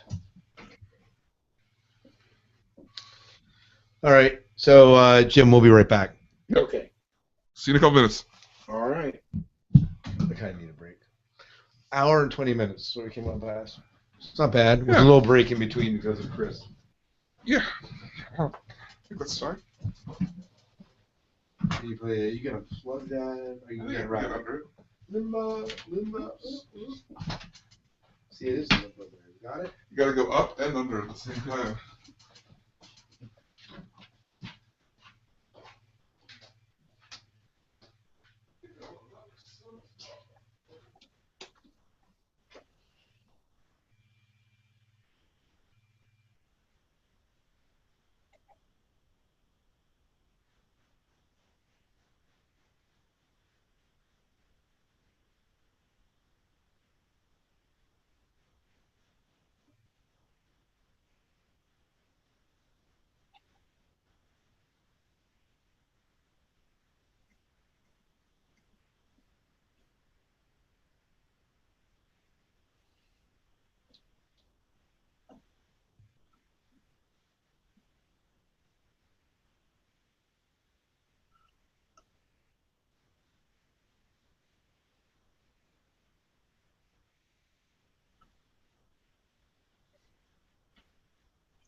Test 1 2.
Jim, you still there? Yes, I'm here. Oh, we're slowly wrestling back here. No worries. Yeah, someone doesn't have school tomorrow. Yeah. Did you have to go in at all? No, we did our work day today. I checked out about 1 o'clock. So, and then I had to go buy, well, I spent lots of money. We're giving our home a facelift. Okay. New windows, doors, siding, soffit, and so my superintendent actually he's been helping me along with this process. He and I went down to the lumber yard and he gave me advice on what to buy and what to avoid and things like that. So yeah. Oh, let's see. Do you have the did you check into the chat room? no, I don't know how to do that. If you go to if you have a device, you want to have the audio off, or at least not play the video. If you go to dunesagapodcast.com/live. Okay. So there's still a lot of good discussion going on in the discussion room. So. Okay, and then I gotta have the audio off. Just as I mean, I don't know if anything will pop up. As long as the video doesn't start playing, you won't hear us. Okay, I was wondering what it looks like. Oh, I see. So that's on YouTube. Well, the video is, but if you scroll down, you'll see the chat room. Yeah, I see that. Okay, I'm gonna just punch up the video quick, just for curiosity's sake. Yep. We still have a bunch of people in the chat room. Oh, I see. Okay, and then I gotta have the audio off.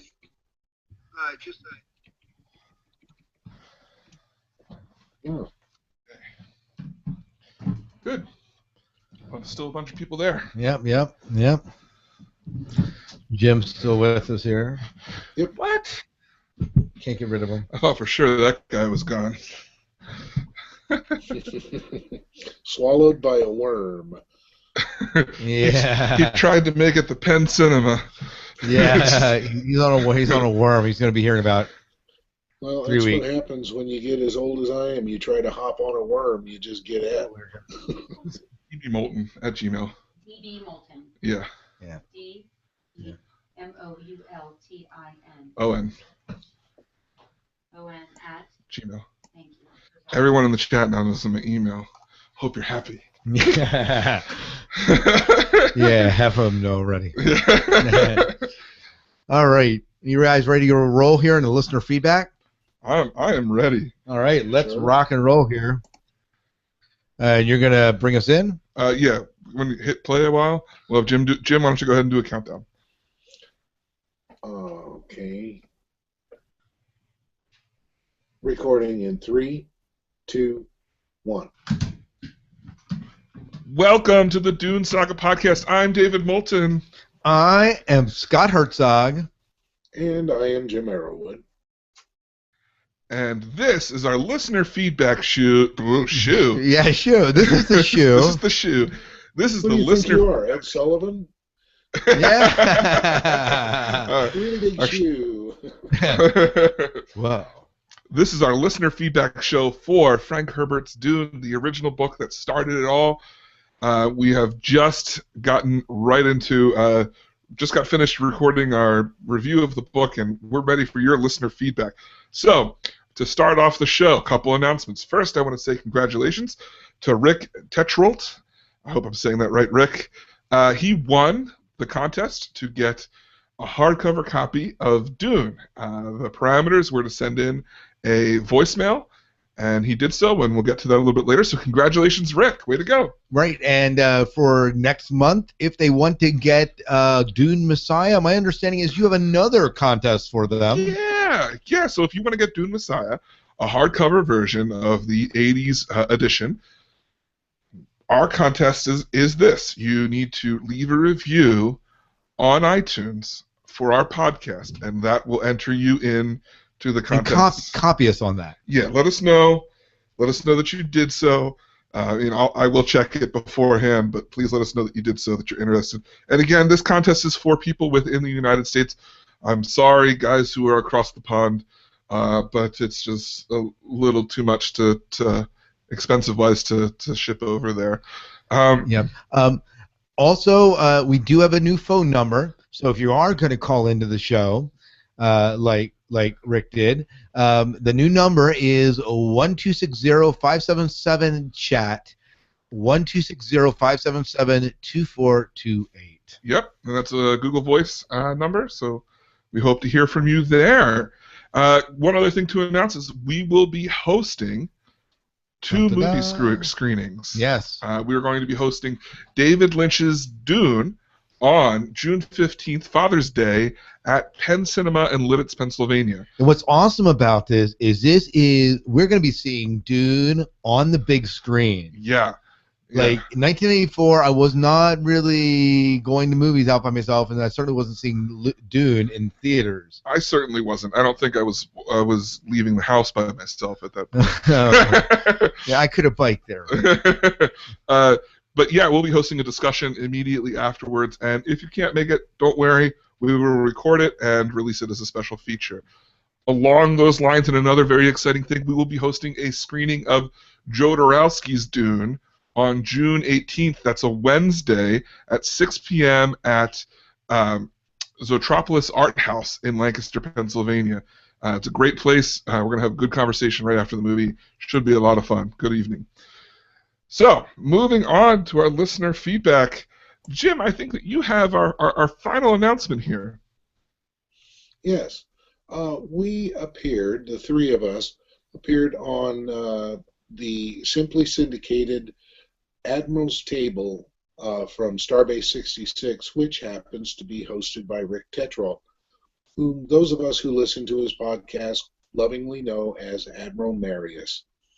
He is the commander of the Starbase, and he records a mostly regular podcast that deals with science fiction and fantasy and lots of genre fiction, and features news from NASA, and he always has some guest hosts with him that are really fun to listen to. It's a good podcast. And we got to spend some time with him, and he released that episode just not too long ago. You can hear that by going to simplysyndicated.com/AT Dune Saga podcast, and you can hear the three of us on Rick's show. Yeah, I think there's a dash between the @Dune Saga and podcast words, so just so you know that. Yes, and the AT stands for Admiral's Table. Yeah, I thought it was really nice that we actually covered a lot of things that we don't talk about on the show, about a little bit of the history of the show itself and some other aspects of it. Yeah, absolutely. It was a good talk. I mean, if you heard our very first episode, we had a similar discussion, but now that we've been doing this for 7 months, our outlook is a bit brighter. Yeah, Roland said he listened and he liked it. So great, thanks, Roland. Yeah, great. We were on for about 34 minutes, and we crammed a lot of stuff into that short amount of time. Yeah. Oh yeah, we did. Yeah. Oh yeah, we did. So I guess one news story came down through that we're gonna be waiting a little bit of time before we get our next book from Brian and Kevin. But we did say Jim discovered, I don't know if I knew that there were short stories also written in this universe. Mm-hmm. So it sounds like we're going to have some podcast material out of some short stories. And the first couple are all available for free as PDFs online, and then the rest you can buy in various books. Yeah. Yeah, so they were, so it was, some of you in the chat room may have read this, but the Hunting Harkonnens, The Faces of a Martyr, The Whipping Mech, The Whisper of Caledon Seas, and these are all short stories. And then available to buy was The Road to Dune. That's available from the Dune website.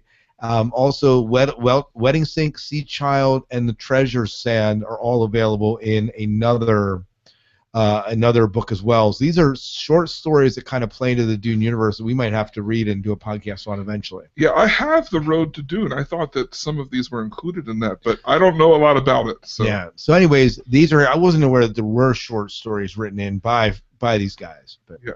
So it's Brian Herbert and Kevin J. Anderson that did it? Not all of them. Some of them are by Frank Herbert himself. Okay. Very cool. Like for The Road to Dune was Frank Herbert. Right. And the upcoming Orange Catholic Bible and Princess Erlin books written by David Moulton, Scott Herzog, and Jim Arrowwood. Yeah, got it. Right. Right. So, cool. David, you were going to talk, last month we had a poll. What was this poll about? The poll was, would you rather, or would you take Melange to see the future or the past, or would you take it to live longer / general use? Now, I just put this poll up today.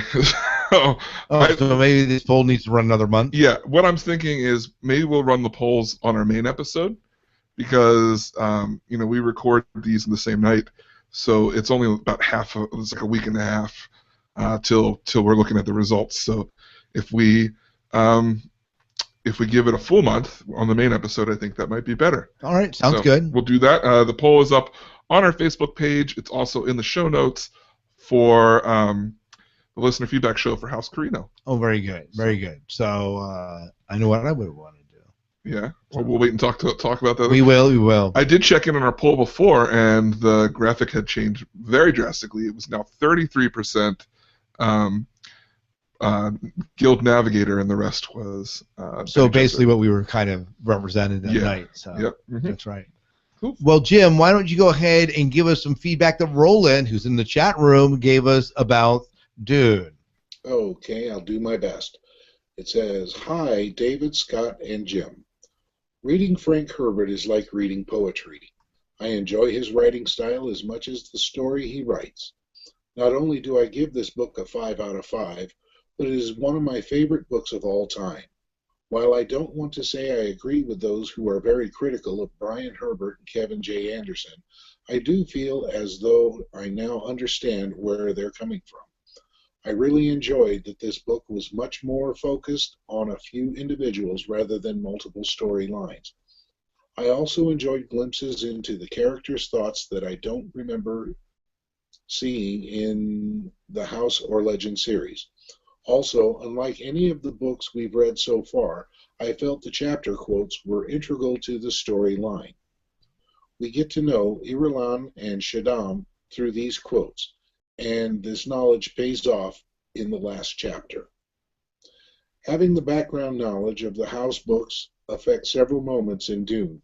Liet Kynes' death in particular was much more moving knowing his background. There were a few things that surprised about this book. Number one, I was surprised that Duncan Idaho didn't play a bigger role. I realize he will later on. Number two, I was surprised the Atreides had no allies in the Landsrat, especially after the events of House Carino. Number three, I was surprised Liet Kynes was willing to work for the Emperor as the judge of the change, especially after the scene in House Carino where he lost all respect for Shaddam. And number four, I was surprised at how few times the Thylaxu were mentioned. I am looking forward to reading Paul of Dune with the hope it'll fill in some of the gaps between House Carino and Dune. Oh, very good, very good. So anything in particular you guys want to comment on? Yeah, man, I almost feel like I could go down this in sections here. Understanding where people were coming from, Brian Herbert and Kevin J. Anderson, I feel like I always kind of knew that, but I almost have more respect for them now after seeing how there were things that didn't match, but I feel like it adds so much to read it in this order. I have more respect for their work. I would agree with that. Yeah, I would definitely agree with that sentiment. What's here? You're saying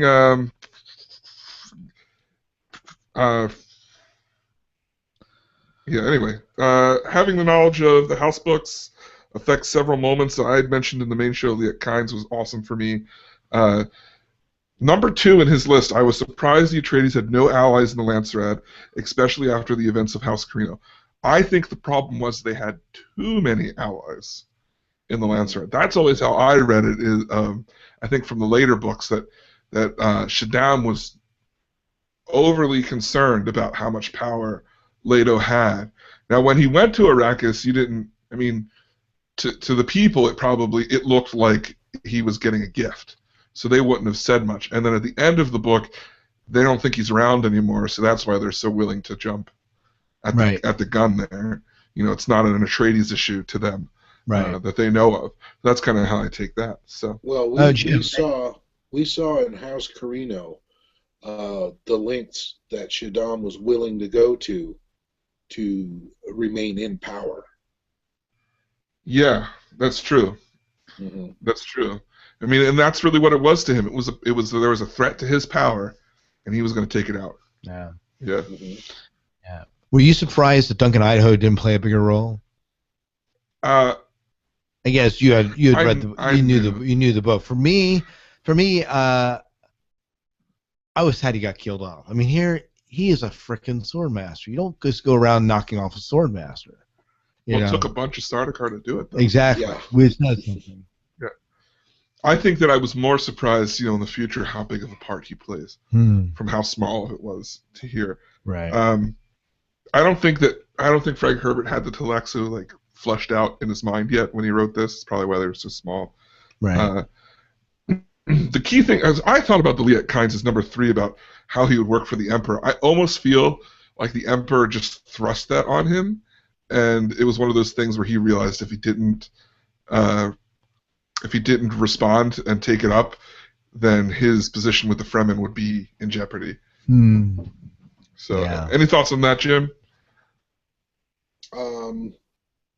No, not really. I was thinking about other parts of it. I was rereading the email, actually. What are the parts of the email stuck out to you? Well, 2 things. It reads like poetry, and it is quite a bit more poetic, more epic poetic than the Brian and Kevin books. And the other thing was that it followed one main storyline rather than jumping around.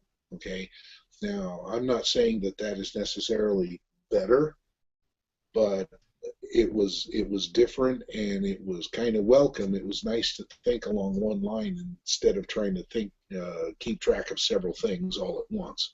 Right. Yeah. And that's just a different style of storytelling. Yes. In my opinion, yeah. Yeah. Yeah. I enjoyed that too, just being focused. Yeah. Even though the reading was thicker and deeper, it felt easier. Yeah. Yeah. Yeah. Yeah. Well, thank you, Roland, for writing in, and we got another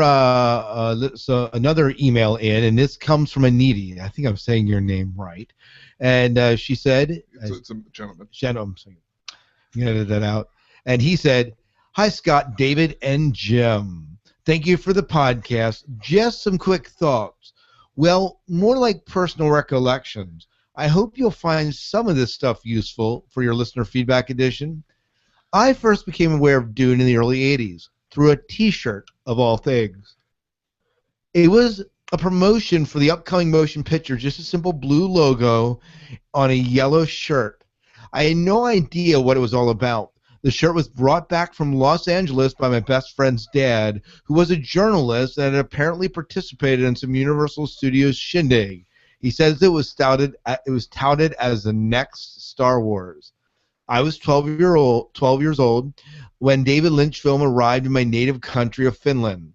My dad took me to see it, and he almost had us walk out. I wanted to stay. This was no Star Wars, but I was intrigued. From the moment I laid eyes on the Bene Gesserit, the Space Guild, and the Guild Navigator, it was clear I had never seen anything like this before. I became obsessed with this weird new universe and its worlds. Giedi Prime, Caladan, Catan, is it? Kayatan, and of course Arrakis. I bought the novel soon after seeing the film.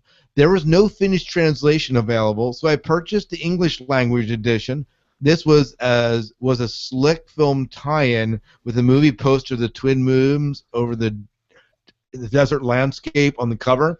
Even though my language skills were rudimentary at best, along with watching MTV, Dune was how I learned English. The novel was a mix of politics, religion, and geology. It was clear I was in over my preteen head. Yet all these adult themes resonated with me like myth resonates with the fantastic. There was something very real. I tried my best to understand the narrative, mostly failing miserably. I also remember reading a beautiful Bill Sienkiewicz graphic novel at the time. Years later, I returned to Dune with a better understanding of both the language and the themes. The fascination was still there. Dune is essentially about what it means to be a human being. Our every noble aspect, every loathsome quality stretched to its most logical or most absurd conclusion. It studies human societies, individualities and spirituality. Even the aliens were us. Bene Gesserit, Space and Guild, Mentats, etc. Later, I visited Arrakis on and off, and there was a computer game, Dune 2000. I remember playing a lot. When Brian Herbert and Kevin J. Anderson's Prelude to Dune trilogy came out, I read those books, but I must say I found them lacking in the mythical quality of the original series. But at the same time, I was glad Dune was back. Sci-Fi Channel made their version of Dune, taking a decidedly different route from Lynch. Nice addition to the franchise.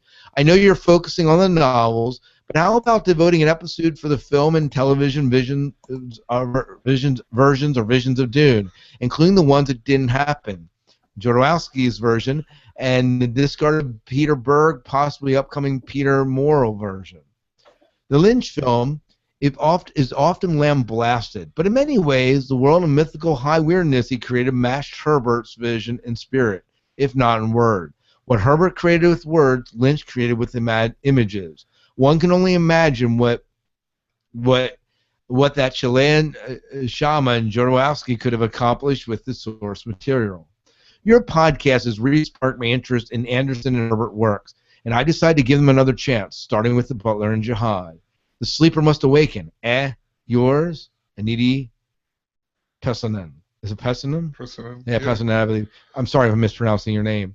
Well, there's a lot in this email, and thank you so much for giving us your story. It's fascinating, and just right off the bat, and we've been hinting at this if you've been listening to our shows, we are going to talk about the movies and the miniseries. Yep. So we're definitely getting there. Yep. We're going to review the movies the next episode, and then about 3 episodes later, we'll do the miniseries. Yeah, and what's up with this Peter Morrell version? Yeah, I don't know about that. I'm going to have to look that I have up. to do a little bit of research. Yeah. They discarded Peter Berg. It's Pierre Morrell. Oh, Pierre Morrell. Sorry. Yeah. What did I say it was? Peter? Peter. Yeah, I'm sorry. Peter Berg and Pierre Morrell. It's just late night we're recording this at. So, man, there's a lot of what he said that I liked. I mean, Jim, I think you highlighted this quote. Do you want to read this quote that just reread the quote again? Dune is essentially about what it means to be a human being. Our every noble aspect, every noble aspect, every loathsome quality stretched to its most logical or most absurd conclusion. It studies human societies, individuality, spirituality. Even the aliens were us. Bene Gesserit, Space and Guild, Mentats, etc. I think this is beautiful. Mm-hmm. That really sums up. Yeah. Dune. Yes. And some question came up in a previous. Are there any aliens? And that's just it. We are the aliens in this universe. Unless you go to the animals. Yeah. Yeah. Let's go to the animals. And I've got to say, Aniti, your command of English is outstanding. Yeah, at least in this written form, it's beautiful. So yes, he was one of our new Twitter followers in this last month, and he sent out a tweet saying he was spending the day listening to our show, and I said I want to hear your thoughts. So I'm very grateful that you sent them in to us. So yeah, absolutely, and thank you for following us on Twitter. Yeah. Anything else you want to say just about his awesome email here? Well, Crunklord here says in the chat, he says, I say to give it to David Fincher. And maybe I'm handing in my geek cred, but I don't know who he is. So yeah, me neither. So Jim, David Fincher? don't know anything about him. Yeah, I recognize the name. I just don't know what he's done. So, I mean, give it to J.J. Abrams. He seems to be doing everything these days. But there'll be lots of lens flare on the sandworms, and they go riding into the desert. I didn't know they were so shiny. Yeah. I hear JJ's a little busy right now. Better call Joss Whedon. As if he's any less busy. Yeah. So what we're going to do here now is roll our first voicemail from Rick Tetrault, and he called us in, or actually sent us an MP3 of his thoughts on the book. So go ahead and play that for us, Scott. Hey, Jim, Scott, and David. This is Rick from Starbase 66, finally calling in to thank you and congratulate you for your wonderful show. It has been ages since I read the Kevin Herbert and Brian J. Anderson books, so having y'all's refreshers has been quite a lot of fun. But you're finally getting to the book that I know very well, so I feel I can actually comment on that now. Dune is one of my all-time favorite books. I first heard of it in high school, which was back in the Pleistocene, and I was terrified of the book because a friend of mine, Dan Axtell, not that the name matters, but he had one of those godlike intellects, and so Dune was one of his favorite books, and that meant it must be incomprehensible to ordinary human beings. Sorry, my cat is being a pest. Big shock there. So I was kind of afraid to read it, and just like skimming through copies of the books and seeing all the appendices and things, I just was like, this is way out of my league. Then David Lynch's movie came out, and I saw it in the theaters, and I came out of it with huge WTF look on my face, and I decided that I had to read the book. And I can't say I liked the movie at the time. I didn't dislike it. It just confused the hell out of me. So I read the book, and I thought then, as I still think now, some 30 years later, that it is one of the greatest science fiction novels ever written. And I now absolutely despise the David Lynch movie. It's just how he got that movie out of the wonderful book of Dune. I appreciate that Dune is probably not filmable. I've come to that conclusion after being let down by the miniseries as well. I know you all liked it for the most part, but I just have yet to see a version of Dune that does the book justice, and I've kind of resigned myself to the belief that that is just not possible. But Dune itself is an awesome, amazing book. I'm really looking forward to hearing what y'all have to say about it. I'm also looking forward to y'all doing a little more in-depth examination of the movie and the miniseries. Perhaps through your eyes, I might find a new appreciation for it.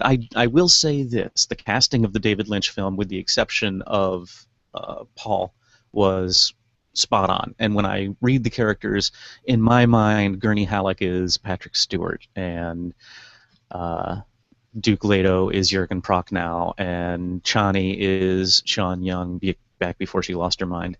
And Stilgar and all that. I really think the casting, with the exception of the Baron also, that is one thing I don't understand about the movie, is why they made Baron Harkonnen, sorry, we have new pronunciations, why they made Baron Harkonnen so disgusting. And that's kind of one of my biggest problems with going back and rewatching the movie, is the whole Harkonnen thing is so revolting and unnecessarily so. They were plenty evil enough without being disgusting. But, it was the late 70s, early 80s, and who knows what anyone was thinking at the time. Anyway, I will wrap this up as I'm rambling now, but thank you again for a magnificent, wonderful podcast. I am always excited when I see that a new Dune saga is in my iTunes, and I can't wait to listen to it. And I'm really enjoying your work, and I know, especially David, you are putting in a monumentous amount of work in creating these Dune in 10 shows, which has got to be daunting to say the least. So thank you all. Love the show. Can't wait for more. Take care, and bye-bye. Well, thank you much, Rick, for sending that in. Absolutely. It was great to hear from you on this book, and just in general as well. Thank you for being our very first call-in. Absolutely. Man, well, just a little self-defense here. There was no Dune in 10 for House Carino, and at this point, I don't know if there will be. Unless you listeners rise to the challenge and you write it David has promised that if you write something and it's good, he will read it. Yeah, if you write it up, I'll go through it and check it out and make sure that it works and that it's kind of to up to snuff. And I will read it. It just, for some reason, House Carino was just too daunting. I sat down many times. These things take me about 3 hours to write, just because it's, write and then rewrite and rewrite, so you get it down to the right amount of time. Anyway, there will be one for Dune. Don't worry, you probably already seen it by now. And it will be in the voice of Ed Sullivan. Just kidding. No, so he said a lot of good things, and he did mention and something that he brought up. He's convinced that Dune is unfilmable. What do you think about that? Jim, how about you? I lost David for words here. I've often thought the same thing.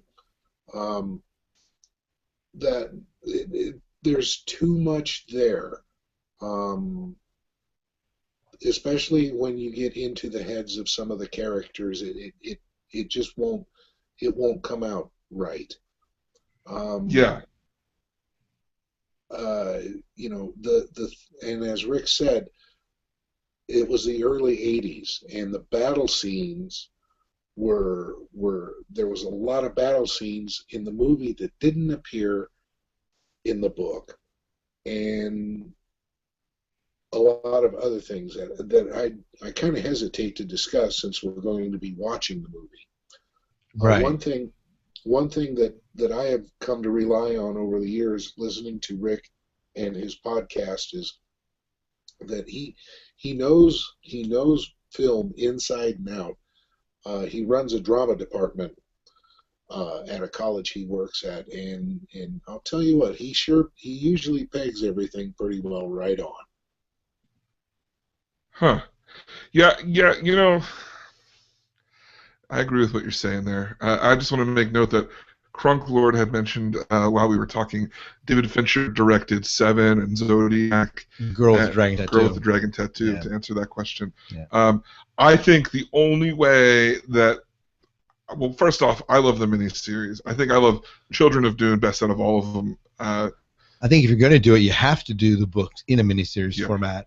And whether or not these miniseries captured to the as good as they could have, I guess, is up to interpretation. But I thought that Dune, the miniseries, did a better job than the David Lynch film, in my opinion. Yeah, if they're going to do it, make it a television series like The Walking Dead or Game of Thrones, and draw it out. I think that's the only way we can really get in the characters' heads and get enough emotion behind what we're seeing. I mean, I guess Dune in itself is not, it's not that long of a story as some of the other books, but if you could start off that way, you could definitely tackle the later stories much easier. So that's my thoughts on that. Yeah. And the one other thing that I wanted to say about what Rick said was about the cast. It was spot on, and I felt a little better about Paul, I think, than Rick did. But yeah, the Harkonnen thing, I couldn't agree more. That was yucky. Yeah. See, to me, the miniseries cast, with a few exceptions, they're just like, Irulan is perfect. Cheney, I love her. Paul, especially Leto the Second. It's James McAvoy, amazing actor. They are just great. And the Baron, especially. I think the Baron in the miniseries is just superb. Yeah. So. All right, Jim, why don't you take us into the email that Chad Dukes wrote? Oh, wait, this is actually a Facebook post that he posted. Yes. Okay.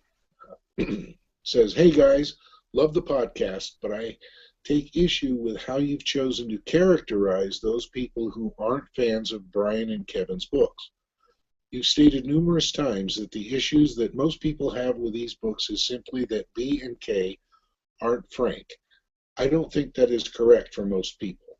The issue isn't so much who they are, but rather that they simply aren't great writers. This is not just that they aren't as good as Frank, it is that they simply aren't that good. I'm one of those people who've read the books by Brian and Kevin because I love the universe. Dune is my favorite universe in all of genre fiction, but I struggled getting through the B and K written novels. The Dune universe is one of the premier franchises in genre fiction alongside Lord of the Rings, Star Wars, Wheel of Time, Hitchhiker's Guide to the Galaxies, A Song of Ice and Fire, etc. If you simply compare the level of craft between Kevin J. Anderson and, say, George R. R. Martin, well, there really is no comparison. B&K look like they are writing a high school level essay when compared to the giants of genre fiction. So you have a top tier, massively popular universe with a level of writing that simply doesn't match. I am glad that you guys enjoy the books by B&K, but when acknowledging those of us who aren't fans of B&K, I would like to see a more balanced and nuanced understanding of where our complaints come from. Booyah! No, I I'm just know. kidding. No. Slammed. No. And we hear you, and these are a lot of good comments. I think just off the cuff here, Chad. I think for me, when I look at it, saying, we're doing a podcast on the Dune universe. We, of course, reading these books, you're going to come across very positive about the books we're reading. And in truth, I am enjoying these books. And I think that you hit the nail on the head when you say if you're going to line these books up against some of maybe the other greats, or maybe series with deep and intrinsic storylines, you're going to pair this up with George R. R. Martin, Lord of the Rings, or and so on. But you wouldn't necessarily put the Kevin J. books in that same category of writing. Does that make them less enjoyable? Not for me. Does it make them maybe less deep? Maybe to a degree. I don't know. What do you think, David? Yeah, okay, so here's my thing. First off, I want to apologize because it's probably me who's been saying this a lot. I know I give a teasing tone when I say that. Where that's coming from for me is I read, in doing the bad reviews, I read a lot of bad reviews, and it's just the same thing over and over and over again, and it's what we've been saying. So that when I say it cynically like that, it's because it seems like so many people are saying it without giving it a chance. And that's not everybody. I acknowledge that. Also, take in mind, I am reading comments off of the internet, so it's like everything in the internet's true, David. You know that. I know. It's like the whole of the universe where everyone says that, they have a bad opinion, they want to express it, so they're going to make it sound way worse than what. But so that's kind of where my sarcasm comes from. That, but I get what you're saying. Be more fair and balanced. I agree. They're not great writers. I'm gonna say they're not great writers, but in my point of view, it's a matter of enjoyment. One thing that I do like about the Brian Herbert and Kevin J. Anderson stuff is that all of the extended universe are these two bad writers. You know what I mean? So you have this feeling of like everything that's written is at the same level, and you don't have a roller coaster of like amazing writer takes on something and then just like, someone who's not great, an amazing writer, and then someone who's not great. See, you and I are gonna have to have a throwdown. Okay. We are. I mean, because up and to death. Let's go. Bring it on, David. Listen, I don't think for me that I can say that Brian Herbert and Kevin J. Anderson are bad writers, because for me they have taken me on a journey and lost me in a story, and have made me feel and care about characters and experience situations that I love, that I cringe, and I live. And if that's not accomplishing the story as a good writer, then I don't know what is. It's certainly not. It's taking me on a different ride than Frank Herbert. Yeah. But that in no way means that they are terrible or bad writers. It means that they are telling the story in a different way. And so for me, I like Kevin J. Anderson. I like Brian Herbert's writing. It is a different style of writing. It is a different journey through the world of Dune. But for me, it is just as valid and maybe in some ways holds more emotional weight because I get tied up emotionally with what's going on a little bit closer than what I do with a book like Dune, which is great. It makes me think intellectually on a much deeper level. Whereas Kevin J. Anderson and Brian Herbert are taking me on a more of a human and emotional ride. Mm-hmm. So that's kind of where I come at from. I get what you're saying. I guess what I was saying as bad, I wasn't meaning horrible. I was meaning more, I don't even want to say average, but monotone. Like when I think about their writing, I almost don't have an opinion. You know what I mean? Like I love the books, I love what they're doing, but if you were to tell me Brian Herbert and Kevin J. Anderson wrote a non-Dune book, I don't think there's anything that would really drag me to go out and read that. It's not, their writing isn't good in that sense. Where on the other hand, if you would have said, "Hey, Frank Herbert or J.R.R. Tolkien just came out with this new book," I'd be like, "Great, I want to read it. I'll ask what it's about after I start." You know what I mean? Have you read the other Frank Herbert books? I have read one other. I've read something Hive. Something Hive. I have it at home. I can't remember what its title was. I didn't like it as much as Dune, but I still thought it was good. Yeah. Jim, we need you to weigh in on this conversation. Yeah, be our ref. First of all, I want to thank Chad for this, and I'm gonna lean back on a cliche here. I may not know what is good writing, but I know what I like. Yeah. Okay, and I don't recall us saying anything disparaging against folks who do not care for, as he puts it, B and K's writing. However, I get really upset with comments like, "I would have done better spending $7.95 on a glass of acid to pour into my eyes." I mean, what is that? Right. I find that offensive. It doesn't really tell me anything, except someone's come up with a kind of a funny line. Right. Now we have read some reviews that brought up some very valid points.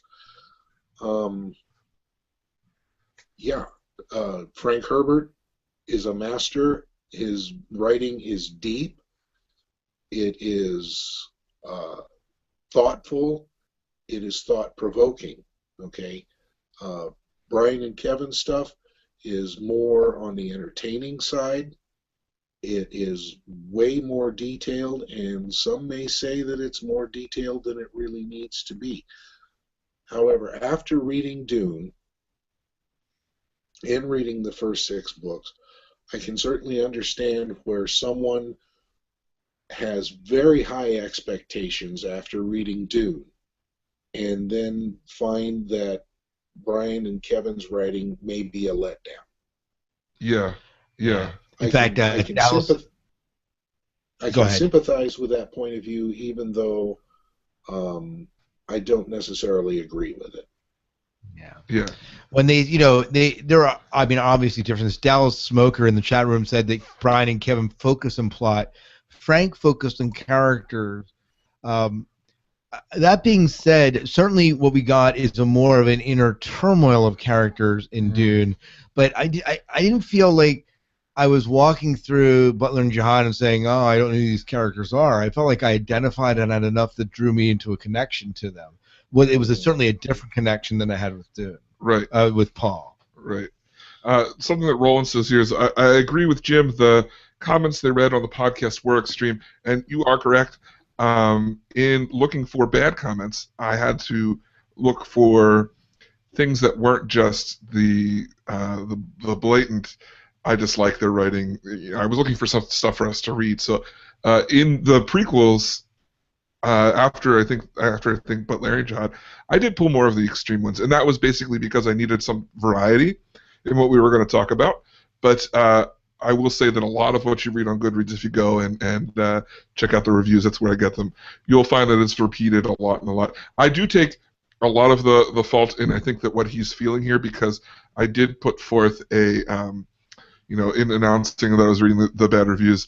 For those, I would say, just like every other one, and I had connotation in my voice that people speaking down on people who just think that way, and that wasn't necessarily my total thought pattern as much as it was just teasing at the fact that so many people harp on the same thing over and over and over again in the areas that I was looking. And in knowing that there is this kind of divide. What'll be interesting is we're going to get to the bad reviews here, and this is a different sort of bad review when you get into Dune. So we still have the bad reviews, and it's just not poking fun at the Kevin J. Anderson and Brian Herbert universe. Yep, correct. Oh. Well, why don't we move on? Let me read a little short. We have a couple short snippets from Ryan White that he posted up in the Facebook page, and he writes. The first one writes that I just listened to listener feedback number 4. I started Dune on my own before finding your podcast. I've already read through into Winds of Dune. Paula Dune skips between the time after Dune and before Messiah and the War of Assassins during the prelude to Dune time period. There are some partial story arcs and the characters, there are some parallel story arcs and the characters returning from the War of Assassins in Paula Dune. Interesting. Well, that answers some of our comments earlier about what's going to be in there. And I can't wait to read Paula Dune. Yeah, I'm pretty excited. I am going to hold off reading it for this month because I don't want to forget anything. So absolutely. So I'm going to wait till after. So we're going to read the David Lynch movie now. Yeah, we're going to read the David Lynch movie. Which you're going to talk about here. Go ahead. Next comment by Ryan White. Yeah, so I read it about a month ago and then started watching David Lynch's movie. I still don't understand how you can have Sting, Toto, and Brian Eno all involved with the project and it turned out horribly wrong with weirding modules, the painful inner monologue, and the bald witches. The book is great, and the movie made me appreciate it even more. Wow. Yeah. I'm glad that the book was good for something then, right? Yeah. It's funny, though, because my opinion of the movie isn't very high, but I know that, Jim, it's really what set you off into the Dune universe way back when, so... yes, it did. I'm going to be interested to hear your opinions having all of this history now and watching it again. Yeah. I'm looking forward to watching it again. I've been holding off. It's over here on the shelf. I've almost pulled it down a couple of times and said, no, I can't do this to the guys. So. Yeah. You know who didn't hold off? Scott Herzog. Yeah, shut it. Shut it. I heard that. I heard that on a podcast somewhere. Bridget Rethker said, I find Brian and Kevin's books are a good way to introduce the younger people and also a good way to expand the lore. Yeah. And I agree that it's going to be easier to find a young adult and hand them, the Butler and Jihad and have them understand and grasp and be drawn into the world of Dune, and then introduce them to Dune and say, hey, here's Dune, work your way through it. Right. So I do see that. I agree. I think the new books are written more in our time period. Yeah. Of writing, for sure. Absolutely. For sure. Anyways, Jim, you have another Ryan White wrote in again. Oh, okay. It says, I read Paul of Dune and then Dune Messiah right after finishing Dune. Messiah goes into great detail about how difficult and painful it is to be Paul because he doesn't feel like his life is his anymore because the jihad has just left him behind and the weight of humanity is weighing on his shoulders. Spoilers. Okay, Paul of Dune gives a glimpse of how that built up over the 12 years in between the original first 2 Dune books. Why was more not said about the pain and difficulty of prescience in the first book?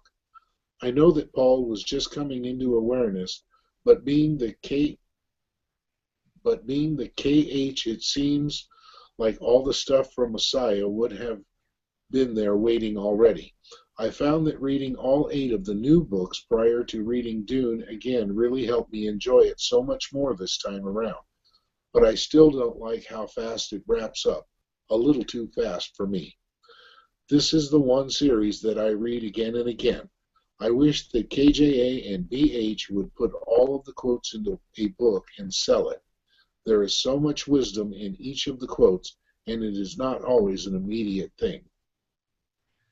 I agree with that. Yeah. You know what? Here's something that's resonating tonight as we talk. Is that people both in the chat room and in here and even us were saying, listen, the 8 books that we read prior, they give a depth and a background that helps us enjoy Dune more. Mm-hmm. And there's a reason to read them is to kind of get into that and understand that. And they kind of enrich this universe that Frank has created. Yeah. His note on how why wasn't more time spent on the difficulty of prescience?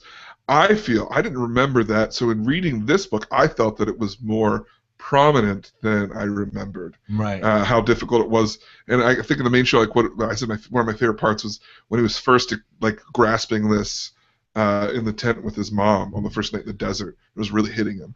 Yeah. So.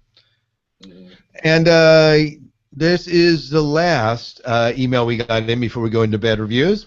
And this comes from Dallas Smoker, I believe, who's in the chat room tonight with us. And so, Dallas, you're going to hear us read your email live. And he has a little disclaimer. He thought he emailed this earlier, but I won't actually read that disclaimer in full. But anyways, hi, guys. Wow, Dune is such a great book. I was really excited to read Dune again since the last time was around 10 years ago, and honestly, I couldn't remember much of the overall story. Reading it again was such a thrill for me, especially with all the background knowledge gained from the prequels. Again, just what we said, the first thing that struck me was that I was reading was, of course, the differences in writing styles. But unlike a lot of naysayers on the internet, I didn't immediately look down upon Kevin J. Anderson and Brian Herbert. Of course, the writing styles are going to be different because different people are writing the stories. It doesn't make the stories any less enjoyable. That being said, Frank Herbert does such a good job of making the characters complex in a way that Anderson and Brian Herbert just weren't able to achieve it successfully. There are layers upon layers to the characters, much as the often quoted plans within plans within plans.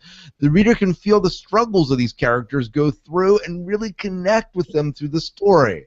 Something I really appreciated throughout this book was that the underlying mystery of the universe in which the story takes place, without the background that the prequels provide, the reader isn't given much detail about the other houses, the powers that are working the universe.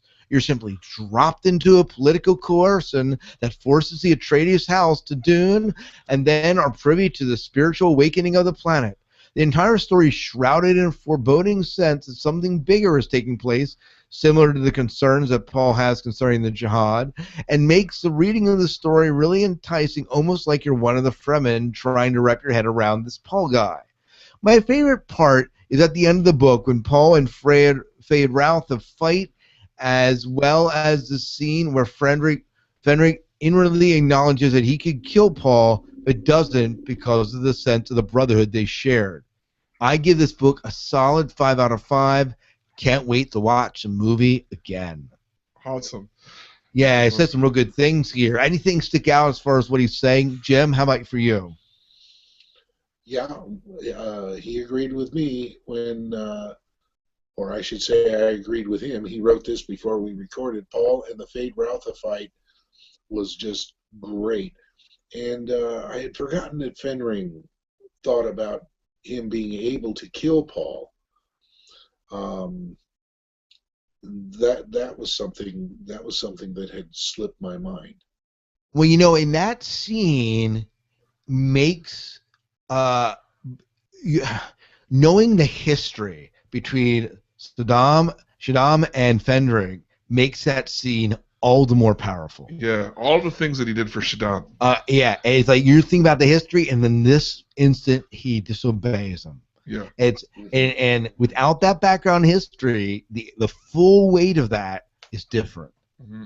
It's like a passing thing if you wouldn't have that background. I believe it does say in the appendices that he does join Shaddam in exile on Seleucus Secundus at the end of after these events. And I think that's hinted at in the Battle of Corrin too, or not the House of Corrin. House of Carino. House Carino. House Carino. It's hinted at in one of the opening quotes he writes from exile somewhere. Yeah. Mm-hmm. So, yeah. Am I mistaken, or does Fenring and Margot come back at some point? I don't remember. They must, because I remember knowing more about the character. I don't know. Yeah. I seem to remember when last summer or summer before, when I was listening to one of the later Frank Herbert books, that Fenring was back. Yeah. Comment that occurred to me in later after our last listener feedback, just to go back a second to House Carino. I don't think that I mentioned this. Did you notice how Margot and him? No, that was this book. What am I thinking? Yeah, it was Dune. She took on his speech tones, and his speech tones got worse. But they're also, like, you also discover that they're kind of a play that they both put forward to manipulate other people. And when they talk to themselves, they don't have that and he's so much more. Then he gets in the cone of silence, and he has no speech problems going on. I thought that was really interesting, seeing how he did that before, and now it's just cranked up, and she's doing it. Right. If I Right. recall correctly, though, that is part of their language that they have made up to communicate with each other, and those ms and ahs contain more than their actual words. Yeah. Oh yeah. Yeah. That would totally make sense. Yeah. I thought that was I completely forgot about that right now, but yeah. Mhm. Yeah. Well, let's move into our bad reviews, and It's time for bad reviews. with your host David Moulton. All right, so we had some new bad reviews. I went to the 1-star section of Goodreads, and I pulled out a couple here. So April gave the book 1 star. She says, I know this book is huge in the science fiction world, and now that I have read it, I'm honestly not sure why. I do not think I got it the way so many others did. At the beginning, I thought I was going to love it, but by the end, I was disenchanted. Dune is an overworked, beaten-to-death plot. It has its moments where I could appreciate the characterizations, but all of that got lost in the sea of rambling. History makes the man, as they say. We got it already. Also, there are moments where I was offended, to be honest. For a futuristic society, women have in a futuristic society, women have very little by way of rights. I can hear the He-Man voices now. Woman, be my baby machine. Rawr. Jessica was my hope for some really female butt-kicking in the beginning, but even she seemed silenced in the end. It is all about the politics and very little about the rights of humanity. Is this the point, or are we actually supposed to like Paul and his political moves? As for the characters, Paul is a prat. He never had to work for anything. He achieved, as it all came to him so easily. Harry Potter, he is not. He had sacrificed, he had sacrifices, but these really came from other people. Oh, and what was the point of Fade Rutha? He seemed like such a useless character. What was the point of Alia? It was all rather pretentious. Boom, boom. Boom, boom. It's kind of, I mean, a lot of these things, it's just like, it's hard to address because it's like there's so much history. Right. You know what I mean? Like we know so much more. I don't want to come across condescending in responding to this, but it's almost like, well, you just don't know. You know what I mean? Like you just don't have the research for the characters. Yeah, I mean, does Paul have everything just sort of happen to him? Well, seemingly, not without some struggle and strife and really working to make things happen. I'm not sure we get the overworked, beaten to death plot. Yeah. But even if you think Paul got handed everything to him, he had to learn to live as a Fremen, and I'm sorry, whatever he got, like we saw that through Ishmael, and it's not an easy thing learning to be a Fremen. No. I mean, I don't even know how to imagine. No, and I would have loved to see Jessica be a little more butt kicking in this book, but yeah, you know, whatever. Jim, any response to this? Wow, there's a lot here.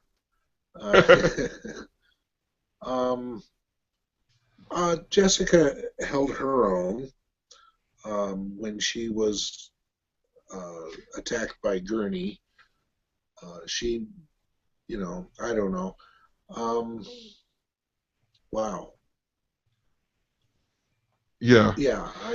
I think we see more of Jessica's strength in the next books. You know, she's so a fish out of water here.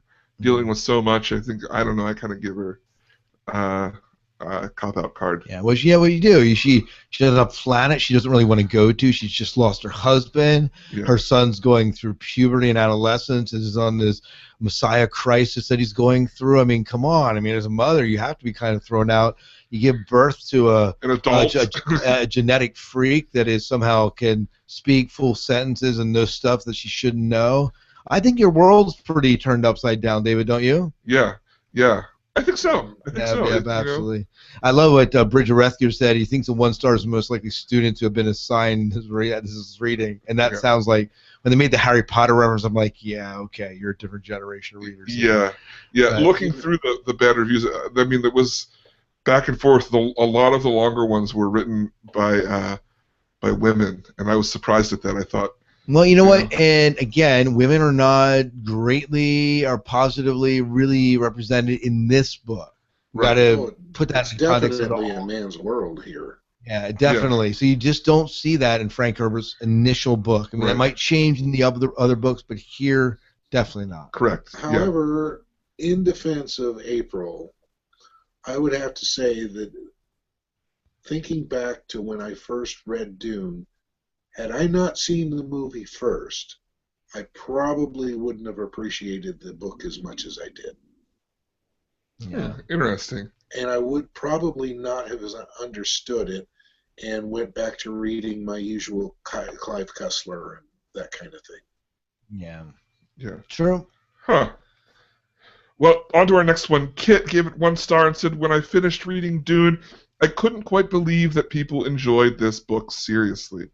I mean, it's simply a terrible, terrible book. Herbert writes like I don't even know. Honestly, I'm still flabbergasted that so many people take it seriously.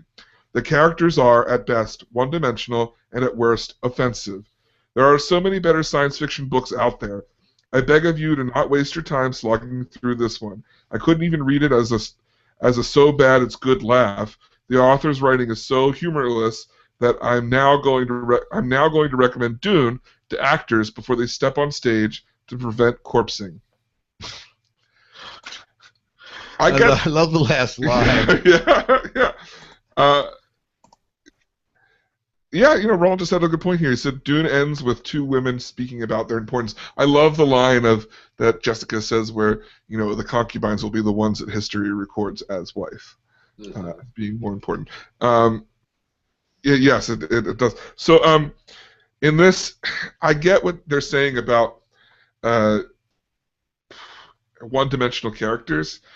I don't think the characters are one-dimensional. I just think that Herbert's writing is so smooth that it just flows so easily. It doesn't feel like huge bumps in the road, so to speak. I don't know if that makes any sense. So it doesn't feel like there's a lot going on, even though that's what makes it deep to me. You know what I mean? Jim, any thoughts on this? Yeah, the author's writing is so humorless. Okay, I completely agree with that. There is no humor in Dune at all. It's a tragic story. It's a sad story. If anything would be one-dimensional in Dune, I would have to say that the emotional content of it could be considered one-dimensional. Yeah. I wouldn't say that the characters themselves are really one-dimensional, but they do. There's certainly a different level of emotion that, again, comparing these to Kevin J. Anderson and Brian Herbert and Frank Herbert, you get a little bit more of an emotional intensity in their books, but you get a little bit more depth in Frank Herbert. Well, and see, we have the benefit of reading those books before we read Dune. This person probably has read Dune and hasn't read any of the other ones. Yeah. Right. Yeah. So very true. Right. Okay. Are you going to read this whole thing? Yeah. This is a long one, and I picked it out because I thought it did a bunch of things. This will be the last one because we are coming up on our time limit here.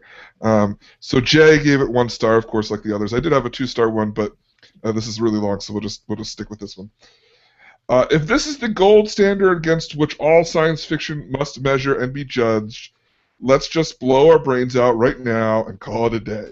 There we go again. All right, sure. Okay. And since this is long, let's interrupt and talk about parts that we want to talk about as we go. So it's too much. As far as I can tell, Dune largely inspires two points of view. One marvels at its historical importance and world building, unique, fascinating, complex, and rich, and the other dislikes the distilled writing, but does so apologetically because Frank Herbert couldn't help the fact that he wrote science fiction in the 1960s and that Edward Said hadn't done his thing yet. Come on, people of the world. Linear models of progress don't apply to good writing. Frank Herbert can't write because he's a shitty writer, not because it was the 1960s. The dialogue is clunky and the characters have endless internal monologues, in italics, that serve no purpose but to explain the incredibly obvious plot points to the reader. This is an embarrassing novice mistake. I think putting it in the movie is an embarrassing novice mistake, Mr. Lynch. However, in the book, I think it adds a sense of depth. That's my opinion on that.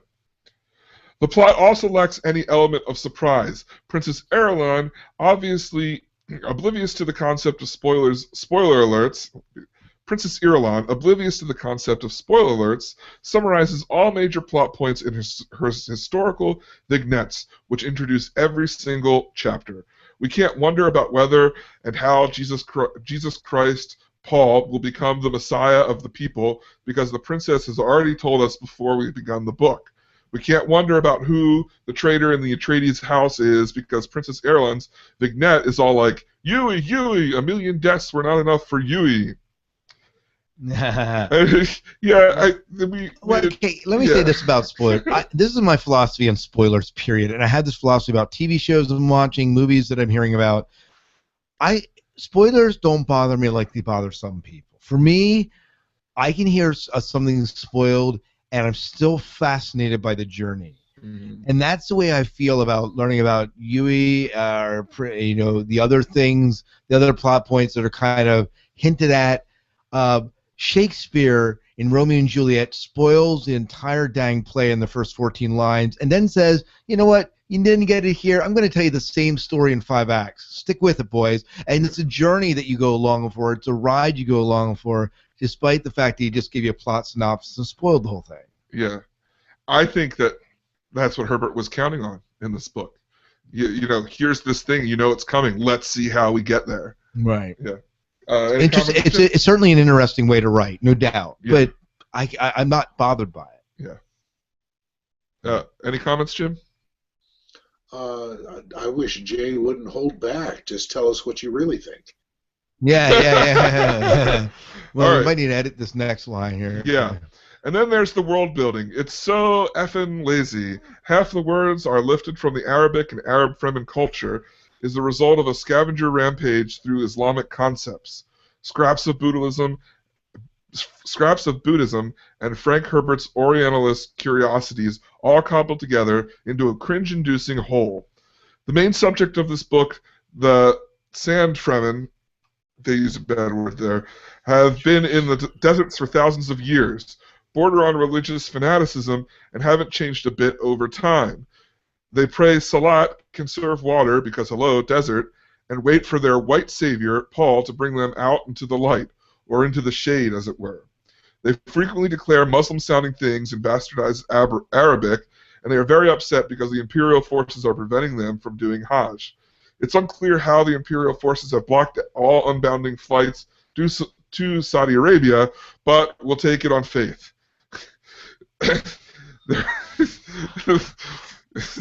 There was a jihad situation like hundreds of years ago, but it was apparently a jihad against computers?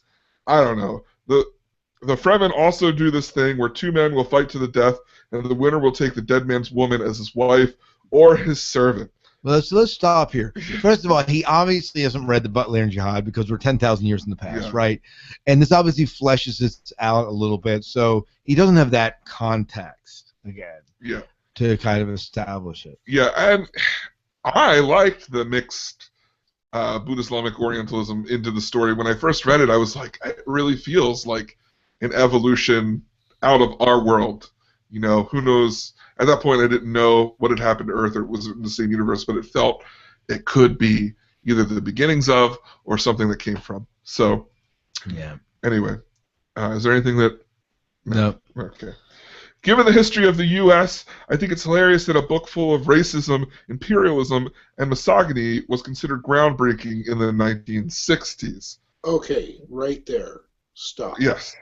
This guy, and thank you, David, for editing this as you read along.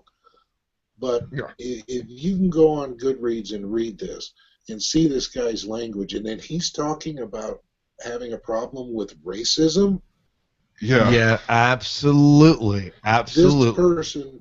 This person strikes me as an intellectual idiot who is trying to sound smart, and then he throws words like these that he's got here.